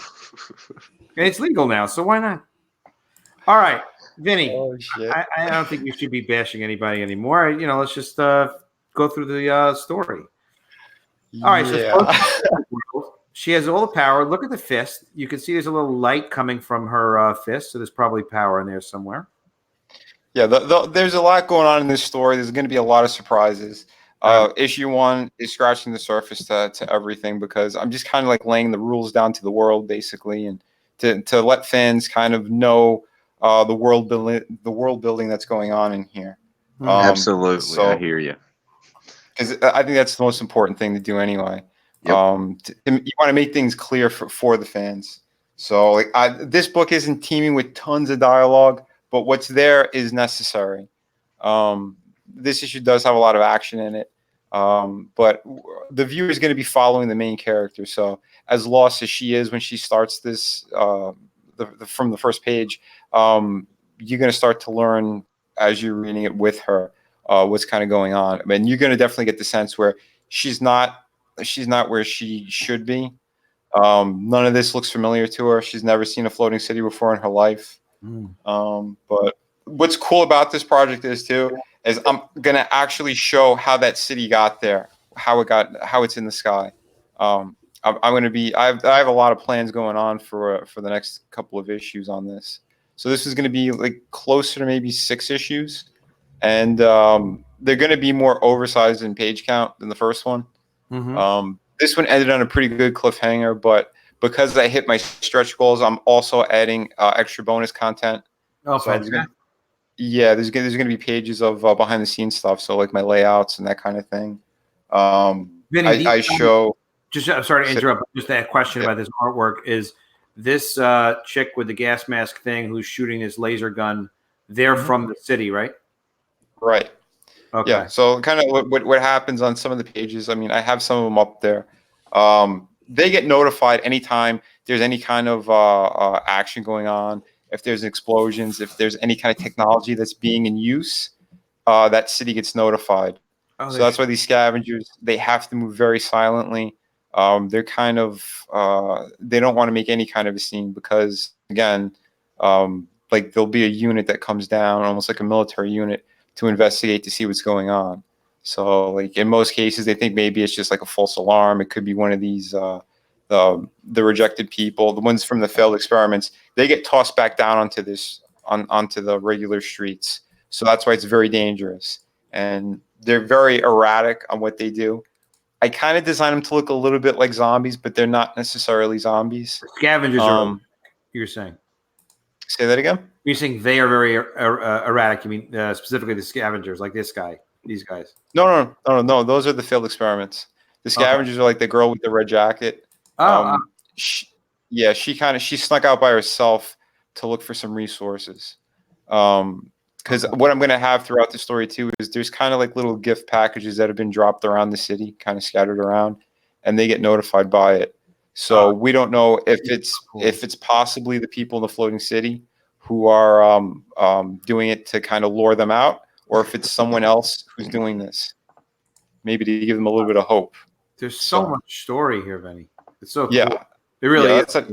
Well, that's the whole thing. It's about layering, and since I've had the story in my head for a while, I want to make sure that there's enough there for people to really question what's going on, even design-wise, why they look the way they do, even the main character. But I address almost everything throughout these stories. So Vinny, you're gonna find the second time I heard you mention layering with respect to your story, but I know that you're a painter also. So I wondered if you approach this like with that in mind as well, like yeah, absolutely. So I mean, primarily, painters really like painterly writing cool stuff. Say that again.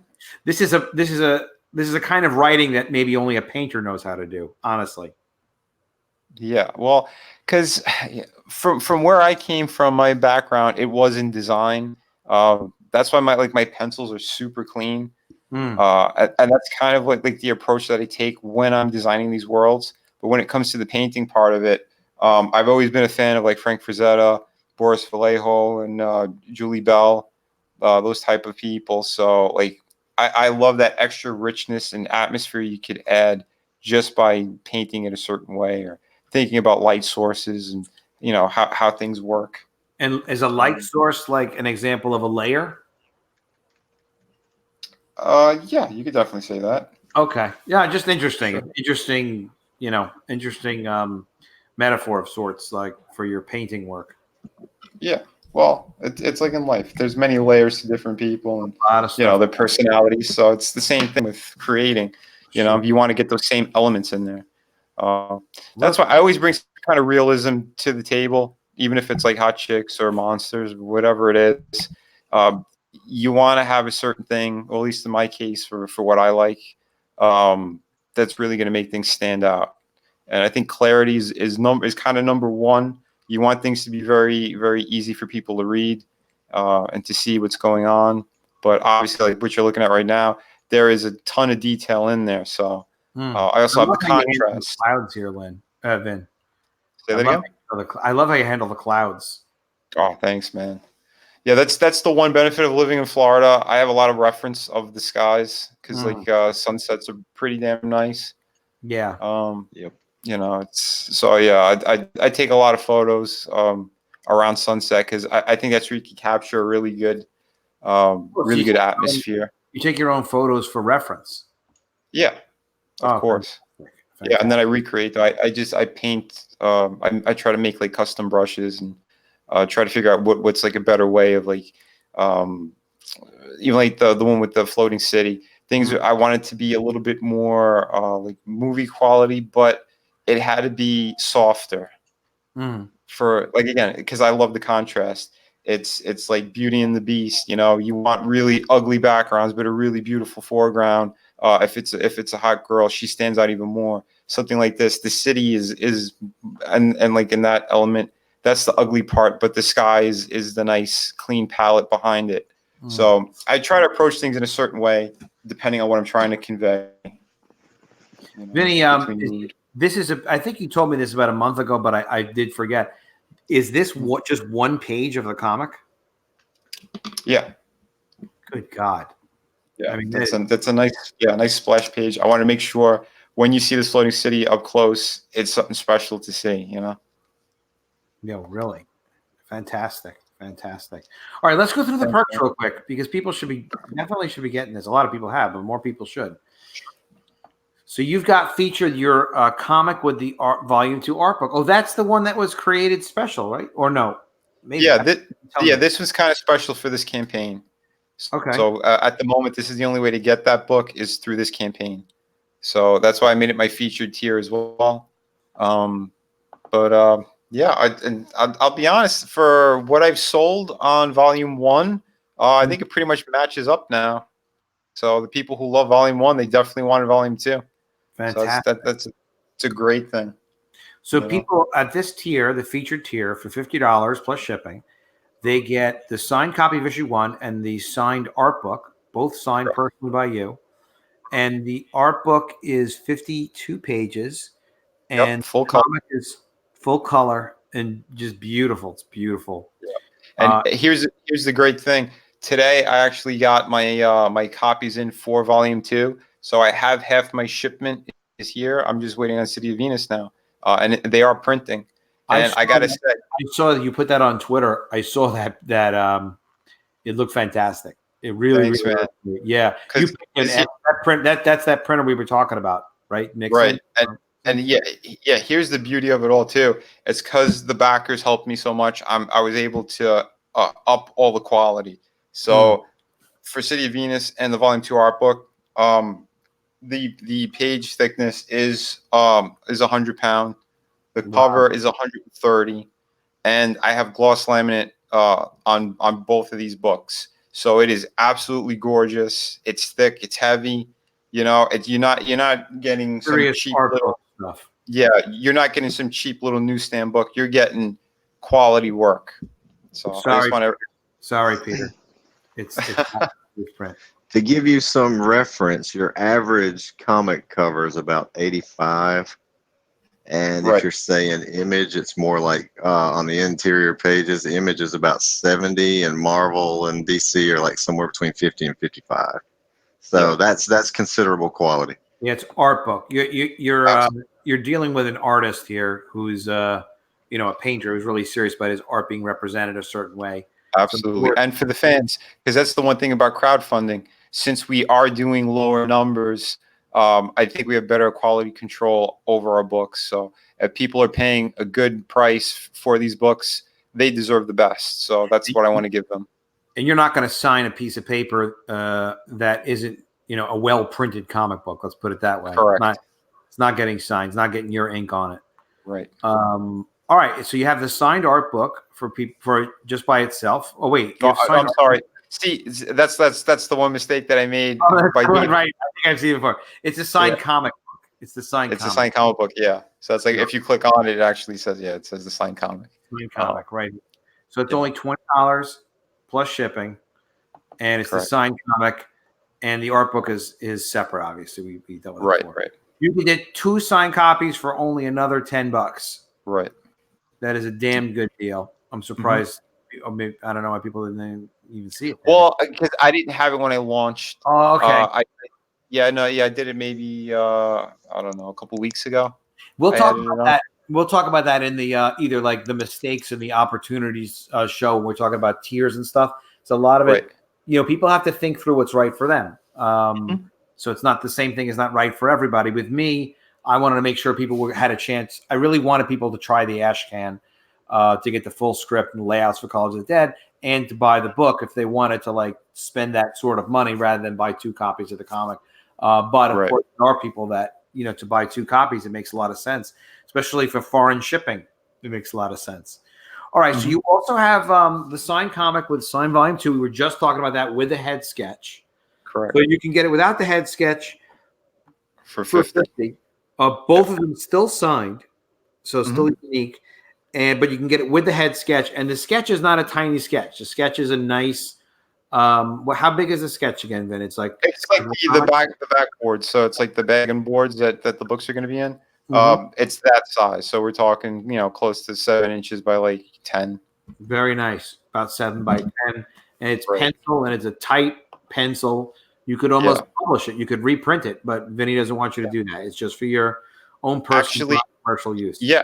If you scroll down just a little bit, I actually put up one of the sketches so you can see it.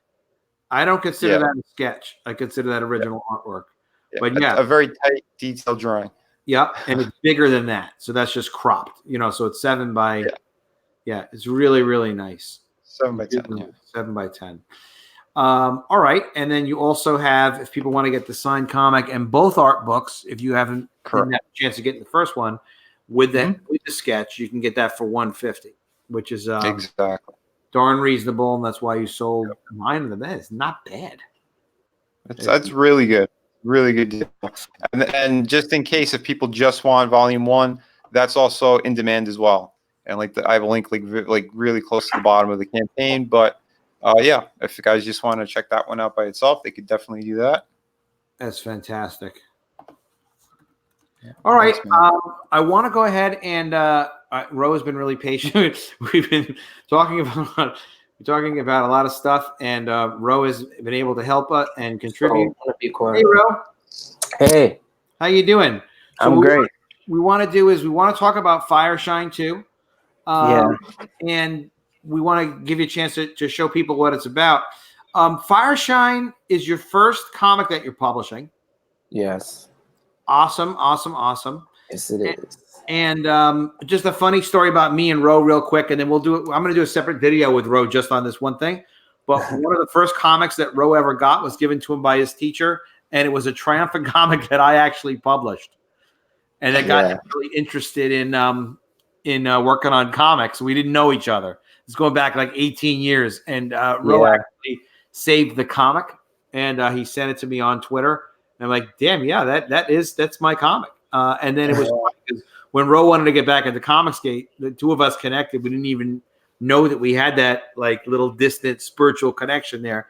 And here we are helping each other again, loving comics and getting into thing. Yeah, it's like across time, but it just shows you like it's just that passion, that love for what you do. If you do what you do, you're helping other people. It helps other people. Just do your thing, take care of people, put your comics out, do your retweets. You never know how one thing's going to connect to another and help somebody out. Definitely. You do it for yourself, but by doing things for yourself, you're doing things for other people too. Just don't be selfish, and you're good to go. So, Ro, what is Fireshine about? Tell us what Fireshine's about. Okay, well, Fireshine is about this planet called Utopus. Okay. And on this planet, these demons genetically modified these beings that they wanted to make as keys that can open the dimensional doors to heaven. Now, one of their people let loose the 2 experiments that was going to be the 2 original keys. And they escaped and created their own continent in the sky.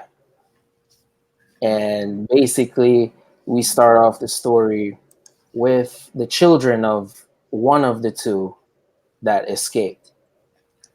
And they are basically fighting each other to see who's the strongest. But at the same time, they're being invaded, and they don't know that they're being invaded.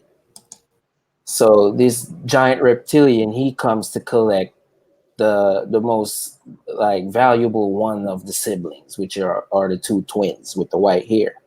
That's what you see on the cover there, Sasuke and Sasame. And basically, he wants to collect their blood to, open the doors. Mm-hmm.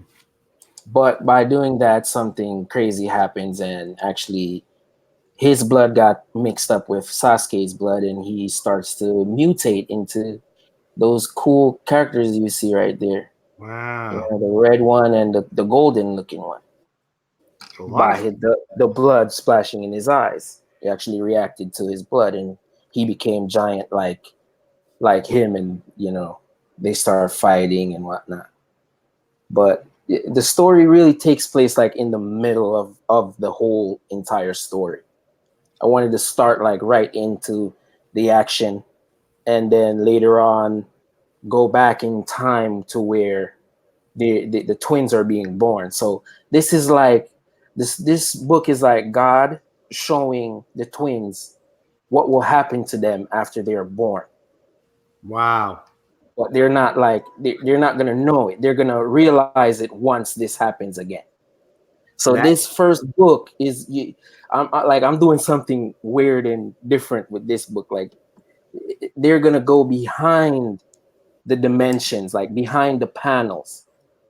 So some of the pages you'll see like eyes and like different colors and stuff, and even dialogue and stuff that's on the bottom or in between the panels, because they're actually in between dimensions.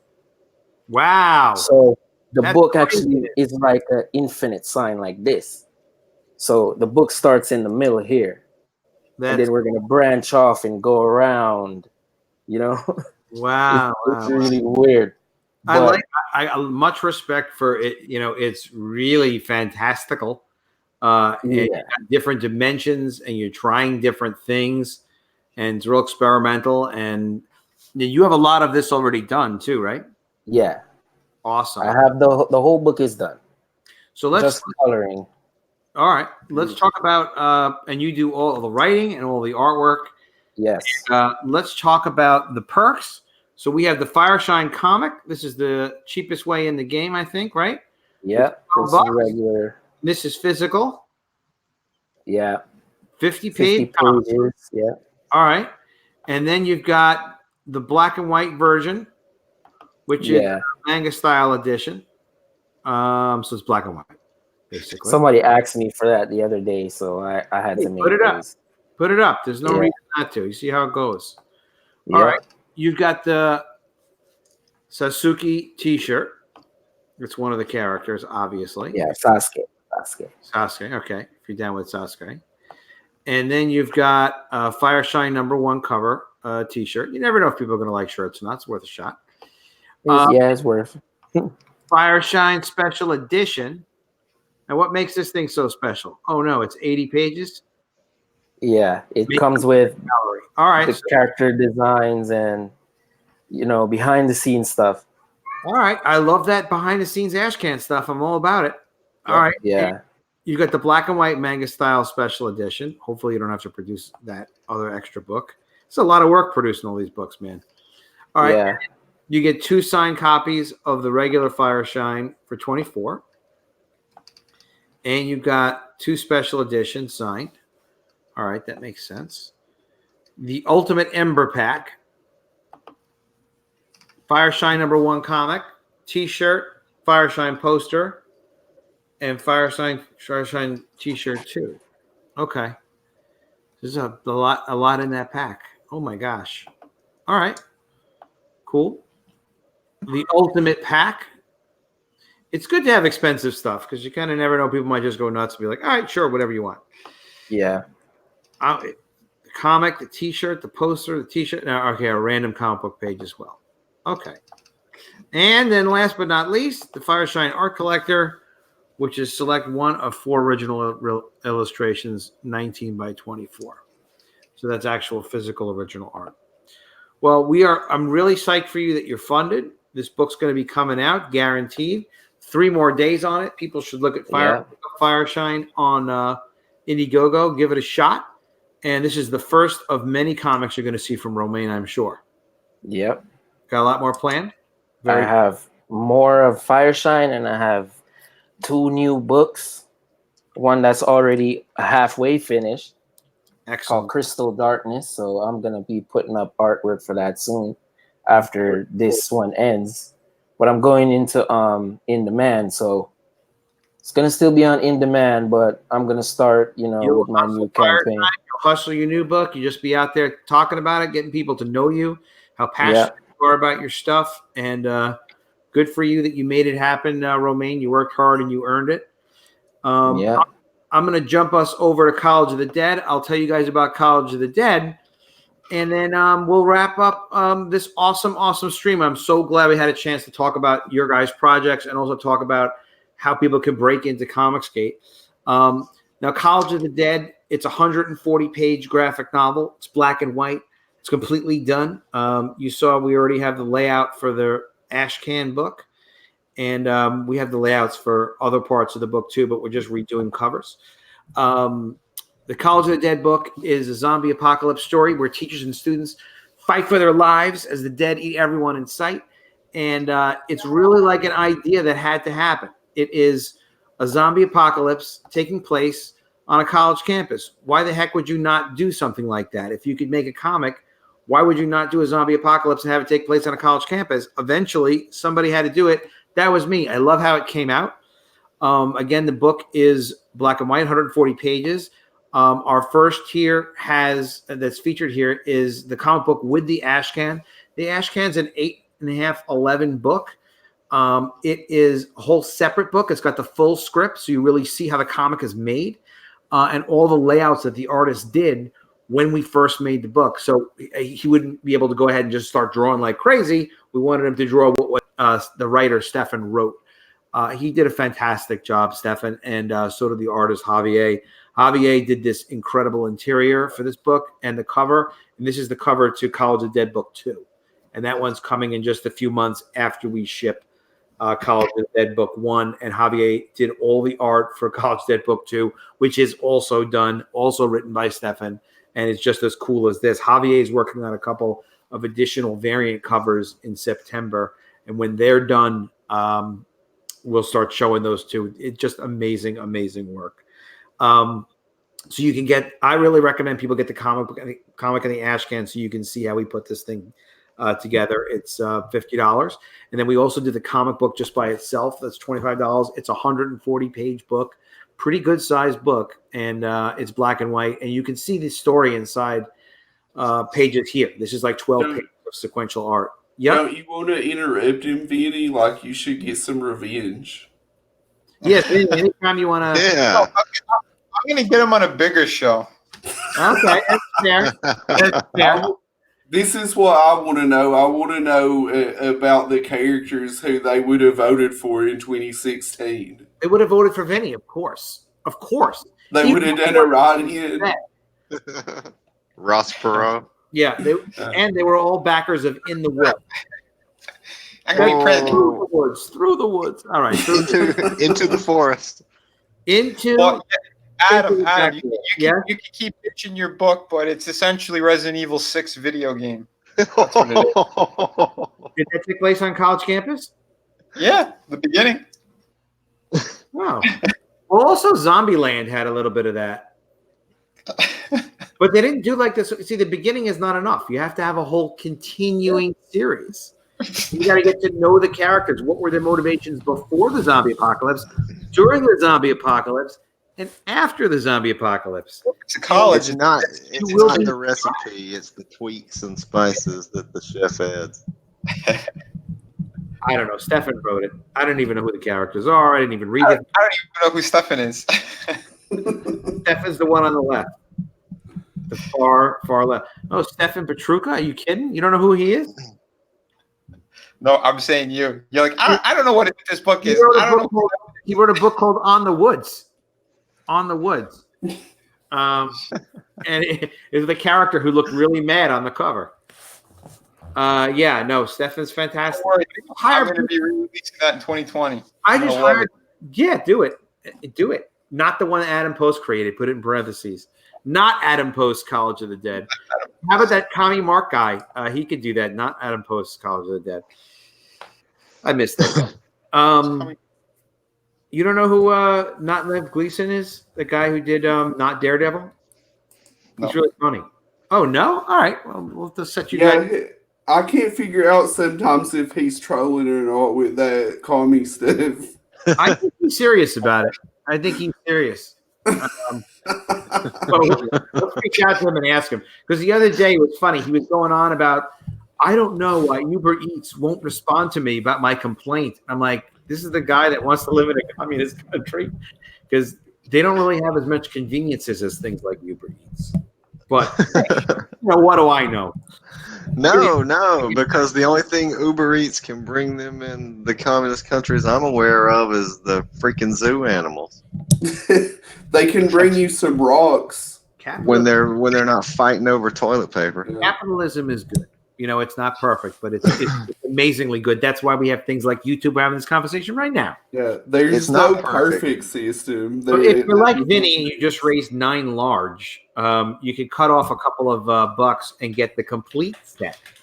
It's not perfect, but it's better than all the ones that have been tried. Exactly. It's better. No, it is. It is the best one. There's no better. There's not. You're not going to come up with a better system because capitalism is about human possibility, and you need that. You need humans to have motivations to be creative, and to be driven and to do things and to have a merit-based system.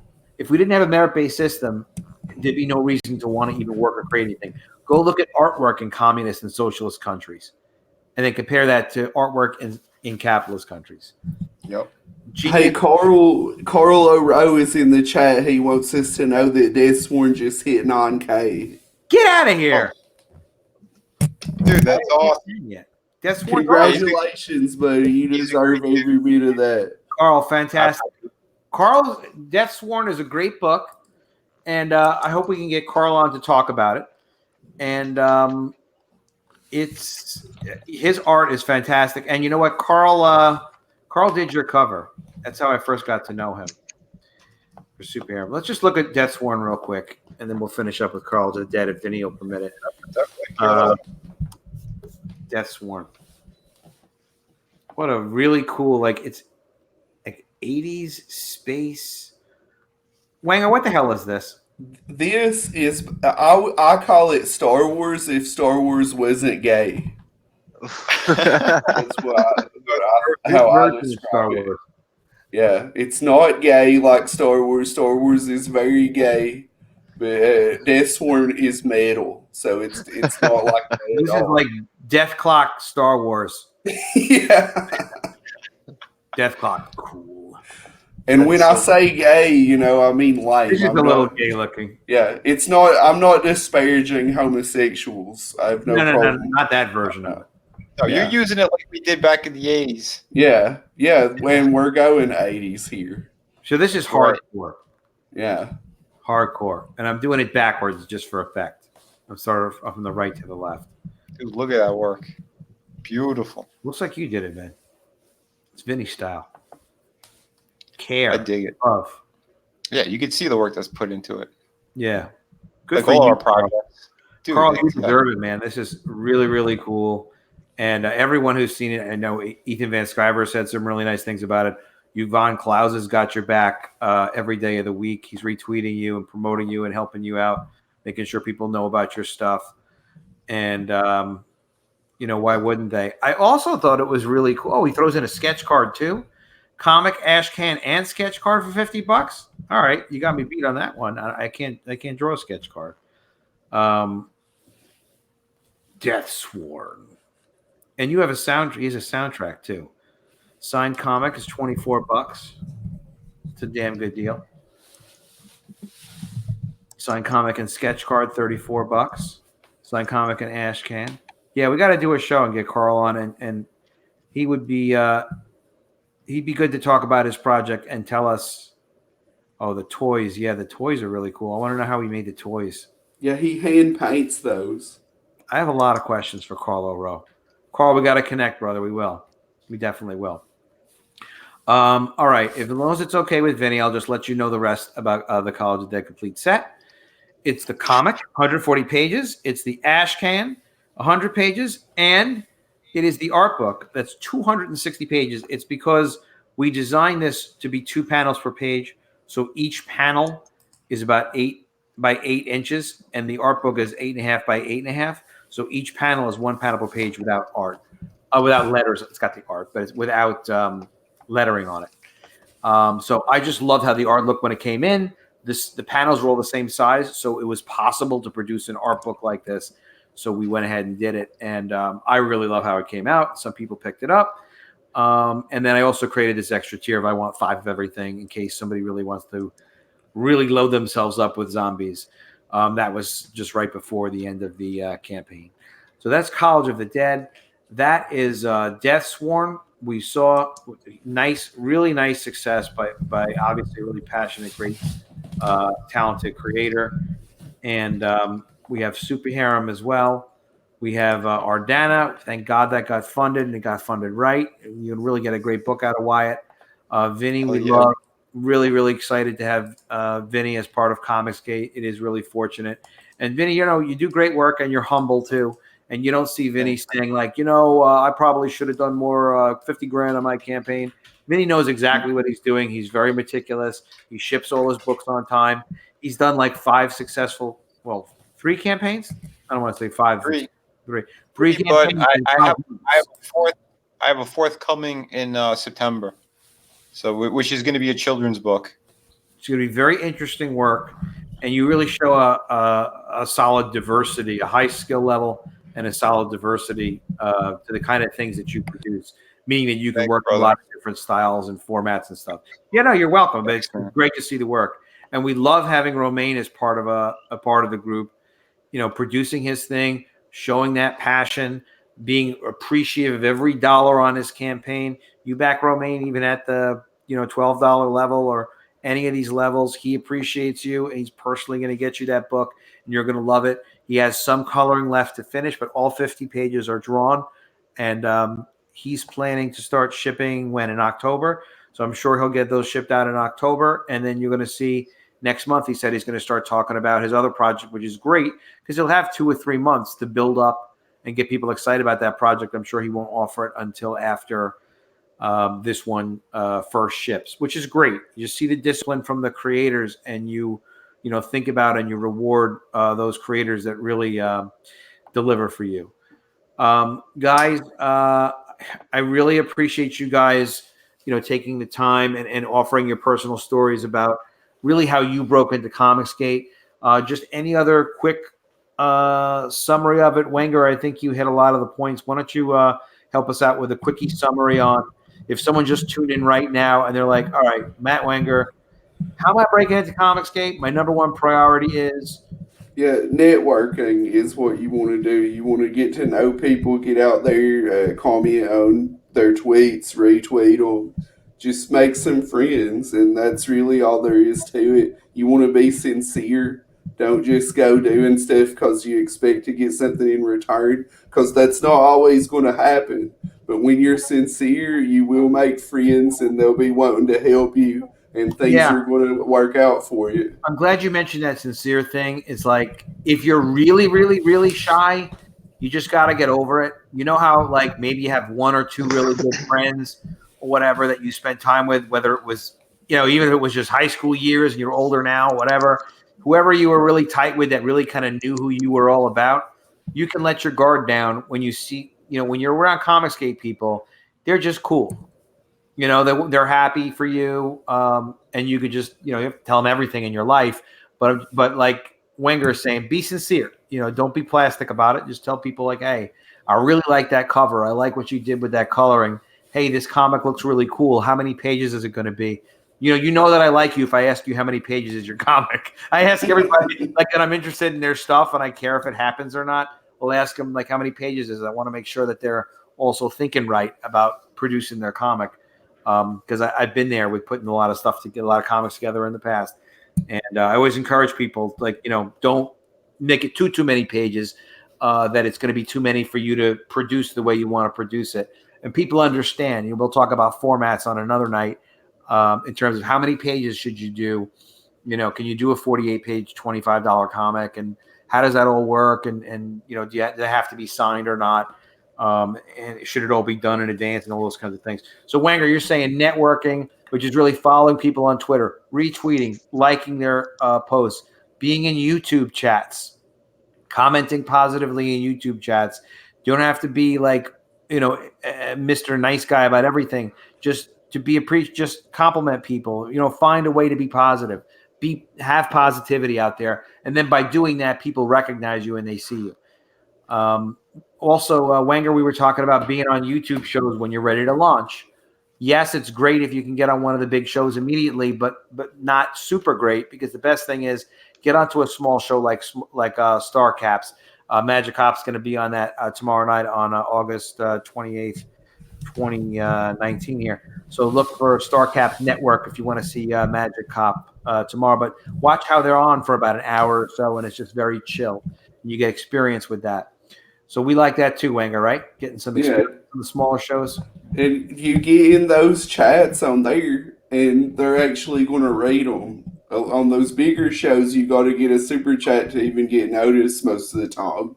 So that's definitely some good networking. If you're in the chat on a smaller show, people are really going to get to know you. Mm-hmm. Yeah. For example, we don't have we have some people commenting here. We don't have a lot of people in the chat commenting, but it's even better. Like Carl mentioned his, Carl's just look. Yeah. He mentioned Carl wouldn't have mentioned about hitting 9,000, except that Carl is tight with Wenger because they work together, and he's also one of the cool projects, right? So he mentions it. So now we're going over his project on our show. And the thing too is don't misunderstand this, because I did not know this getting into the COMICSGATE game. The people who run channels, they might back you too. They could become one of your customers. They could Absolutely. You're talking to a customer. So you're talking to someone else in COMICSGATE. You're talking to someone who could be retweeting you. You're talking to somebody who could be liking your post. You're talking to someone who could be like, hey, let me make sure that this guy is going to be in a hidden Twitter group that nobody else knows about. That's a promotional group that's going to help people, right? So they can help you in other ways promotionally. But you're talking to someone who's an influencer who can put you in front of other influencers. So even though on a stream, if it only has like 50 views or 100 views on a channel, those people that are watching could be influencers who also have their own channels. Ethan Van Sciver pops in and out of YouTube shows that are COMICSGATE YouTube shows from time to time. Sometimes he goes on a show. Sometimes he talks in the chat. Sometimes he just listens. He wants to see what people are doing in COMICSGATE. Obviously, he's interested. So that's how he becomes aware of people sometimes. I'm sure Malin and some other guys do the same thing. They just kind of lurk. So that said, just always be on your best behavior. Always be positive. Always be looking to connect and look to help the other guy out. That will help you out. And then you'll be possessed. Once you have some success and some momentum behind you, you'll be like, I want to help other people too. I think a lot of this came from Ethan. Ethan's attitude and his demeanor is really exactly this: positive, upbeat, fun, entertaining. He wants everyone to succeed. And I find myself acting like Ethan, and I don't know if you guys find the same sort of thing, that it seems like it came downstream from Ethan. But, when I first I was worried about me mostly when I first got into this. Now I am the only people I worry about are other people. I'm not worried about me. I'm doing fine for myself, and I know I can build from where I'm at. The only people I worry about are people that don't understand like how it works, and they may lose money and they may fail. Yeah, I think it's definitely like a New York, New Jersey thing of once you start helping people, you just want to keep doing it. Everyone breaks each other's balls too. It's about having fun and doing this, Yeah. So if we wanted to be somewhere uptight and all out for ourselves, we wouldn't be making comics and independent publishing. That's for sure. Exactly, man. Exactly. We're supposed to be having fun. It's kind of. I'm sorry. I'm supposed to. Yeah, you go a little bit frat house and professional. It's like drawing the line. Yep. Good analogy. Wenger, what else did I screw up and leave out? Did I leave anything else out in our quickie summary there? That sounded good. To add to that, talking about catching Ethan's enthusiasm, like what you're talking about, that's something I've been talking about, which is a winner's attitude. When you look at stuff from that perspective, you are going to be successful eventually. You got to keep that enthusiasm, and that's the winner's attitude. Don't look at people that are doing better and think that you want to be jealous and hate on them. Think this is a fun competition, and I'm going to beat that guy. That's how you become a winner. Exactly. You don't get bitter about things. When you get bitter, then you shouldn't be doing this. Yeah, and the thing is too is we don't have to be Ethan. Ethan can be Ethan. You can be you. We all have different measures of success, and there's a lot of ups and downs in publishing and being in your own business, in creative work, and it's not that kind of competition. It's just a friendly competition for you to compete with also people at your level. Ethan Van Sciver would be welcome on the show. He's offered to anyone, all of us who've been on his show. He's always suggesting to us, look, make sure you help promote other people. And he said, if you do shows, he said, I'll be on your show. So he's even offered to be on our shows. And hopefully he'll be on one of my shows and it'll make sense. And we'll talk about a topic that is good and whatever. He was just on War Campaign last night. And he's happy to help. He's happy to be there for people. And we all got to do the same for each other, because this is where we're all in the pool. We all want the pool to be successful. We want customers to be so happy, and we want customers to tell their friends about COMICSGATE too, right? So that we can build it up. And when we're in COMICSGATE too, we have to think about who are we bringing into COMICSGATE. Are we making more? Are we creating more COMICSGATE customers, and are they satisfied customers? Because it's going to help Ethan out. Because anybody who loves COMICSGATE, anybody who I bring to COMICSGATE, or Vinny brings COMICSGATE, or Wenger, or Wyatt, or Romain, whoever we bring to COMICSGATE that wasn't there yesterday, is also a potential customer for Ethan. The guy who, through his hard work and energy, really keeps and dedication and patience and generosity. Seriously, all the effort he puts in, and the War Campaign guys, it makes it bigger and better for all of us. All right, guys. Again, guys in the chat, thank you so much for your watching and your cool comments and keeping us inspired too. We appreciate it. Thank you for supporting COMICSGATE. And if anybody has any suggestions for other shows, look me up on Twitter at Comics We Love.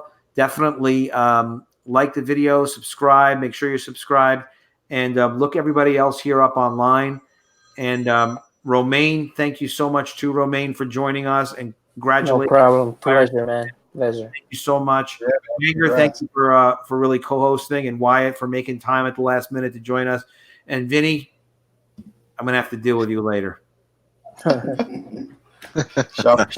You blew my pitch, brother. You blew my pitch. I was on a roll there, and you talked about the Resident Evil thing, and maybe I gotta bust Wyatt's chops just a little bit, because he messaged me earlier today and was like, "Hey, when can we stream together?" And I was like, "Are you available tonight?" And he said, "No, I can't do it tonight." And then he said yes to you. Yeah, that was yesterday, dude. Was it? Well, Yes. I was drinking yesterday. Yeah, that was Monday, man. Yeah. We got to deal with Wenger. We got to deal with the pillow and blanket boy. We got to hook him up too. Yeah, were you able to get him on? He's like, well, maybe next week. He wasn't available. Oh, yeah? No. Now Mandy came in here. Dude, I'll come on. He needs to really get out there, because his campaign's about to end, and I think he's not making it currently. Is he extended and stuff? Did he do an extension yet? He said he was thinking about it. I'm going to pull it up and see what's going on. Is it dangerous to make Mandy a moderator? You ought to be safe. Is it a mistake? I can always take it away, right? Oh, man. Hey, she mods for full speed, Tootsie. He's got 3 days left, and what if I he's put her only... in timeout? What does that mean? She can't talk? Yeah. All right, I'm just going to add her as a moderator. No, it's just teasing anyway. It's hard to end these shows. Pillowman and Blanket Boy has 3 days left, and he's only at 26%. It's not what I like to see. We're going to have to, Pillowman and Blanket Boy, if you're out there. Sean Davis is actually his name. Sean Pillowman, please talk to Sean and let him know that we want to help any way we can. We will think about what we can do. We may have to relaunch his campaign, and we'll work with him. And there's other guys that got a relaunch too. I invited 2 of them on, but they weren't around. And the truth of it is not that they were lazy or anything. They just that they're not on Twitter all the time, and that might be why they have a problem. It's like you honestly, you're serious about running your campaign, you have to have immediate access to Twitter all the time. It's very important because and You just contacted me like 10 minutes before, and I was like, sure. Yeah, because you commented, you like, have to be ready. You guys are talking about breaking into COMICSGATE, and I'm like, you know what? Let's get Ro on here. Exactly. Yeah, my very first live stream to work when you need to. Go ahead. Do I have to give Vinny a wrench now too? All right, I guess I absolutely. Not after wrench last time. Yeah, Adam's just giving everybody his tool. Spreading it all around. Everybody needs YouTube tools. All right. On that brilliant note, I hope that we were helpful to some people, and I definitely think we need to plan another show ASAP. We'll do a little bit, more in advance, so we can kind of let's talk about mistakes people make or something like that. We'll have to really talk about a little offline about the subject. But you guys are fantastic. You guys in the chat are fantastic, and yeah, Vinny and Mandy are now wrench buddies, whatever that means. You guys work it out between the two of you. It means they're both sharing your tool. Excellent. Everybody likes subscribe. We're sharing the love. Jack City of Venus, whatever. And hey, I was at a pizza place the other day with my wife and a good buddy, and we were trying to figure out what size pizza we needed, and she was like, "Let's just get a 9-inch. We don't, And I said, 9 inches isn't enough to satisfy me. And nobody got it. Nobody got that it was a joke. Not my friend, not my wife, not the waiter. Everybody just looked awkwardly at me. You have us around. Because we all understood immediately. We know who you are.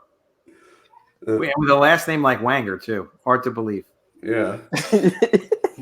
Mandy, he used to be nice. What did you do to this poor guy? All right.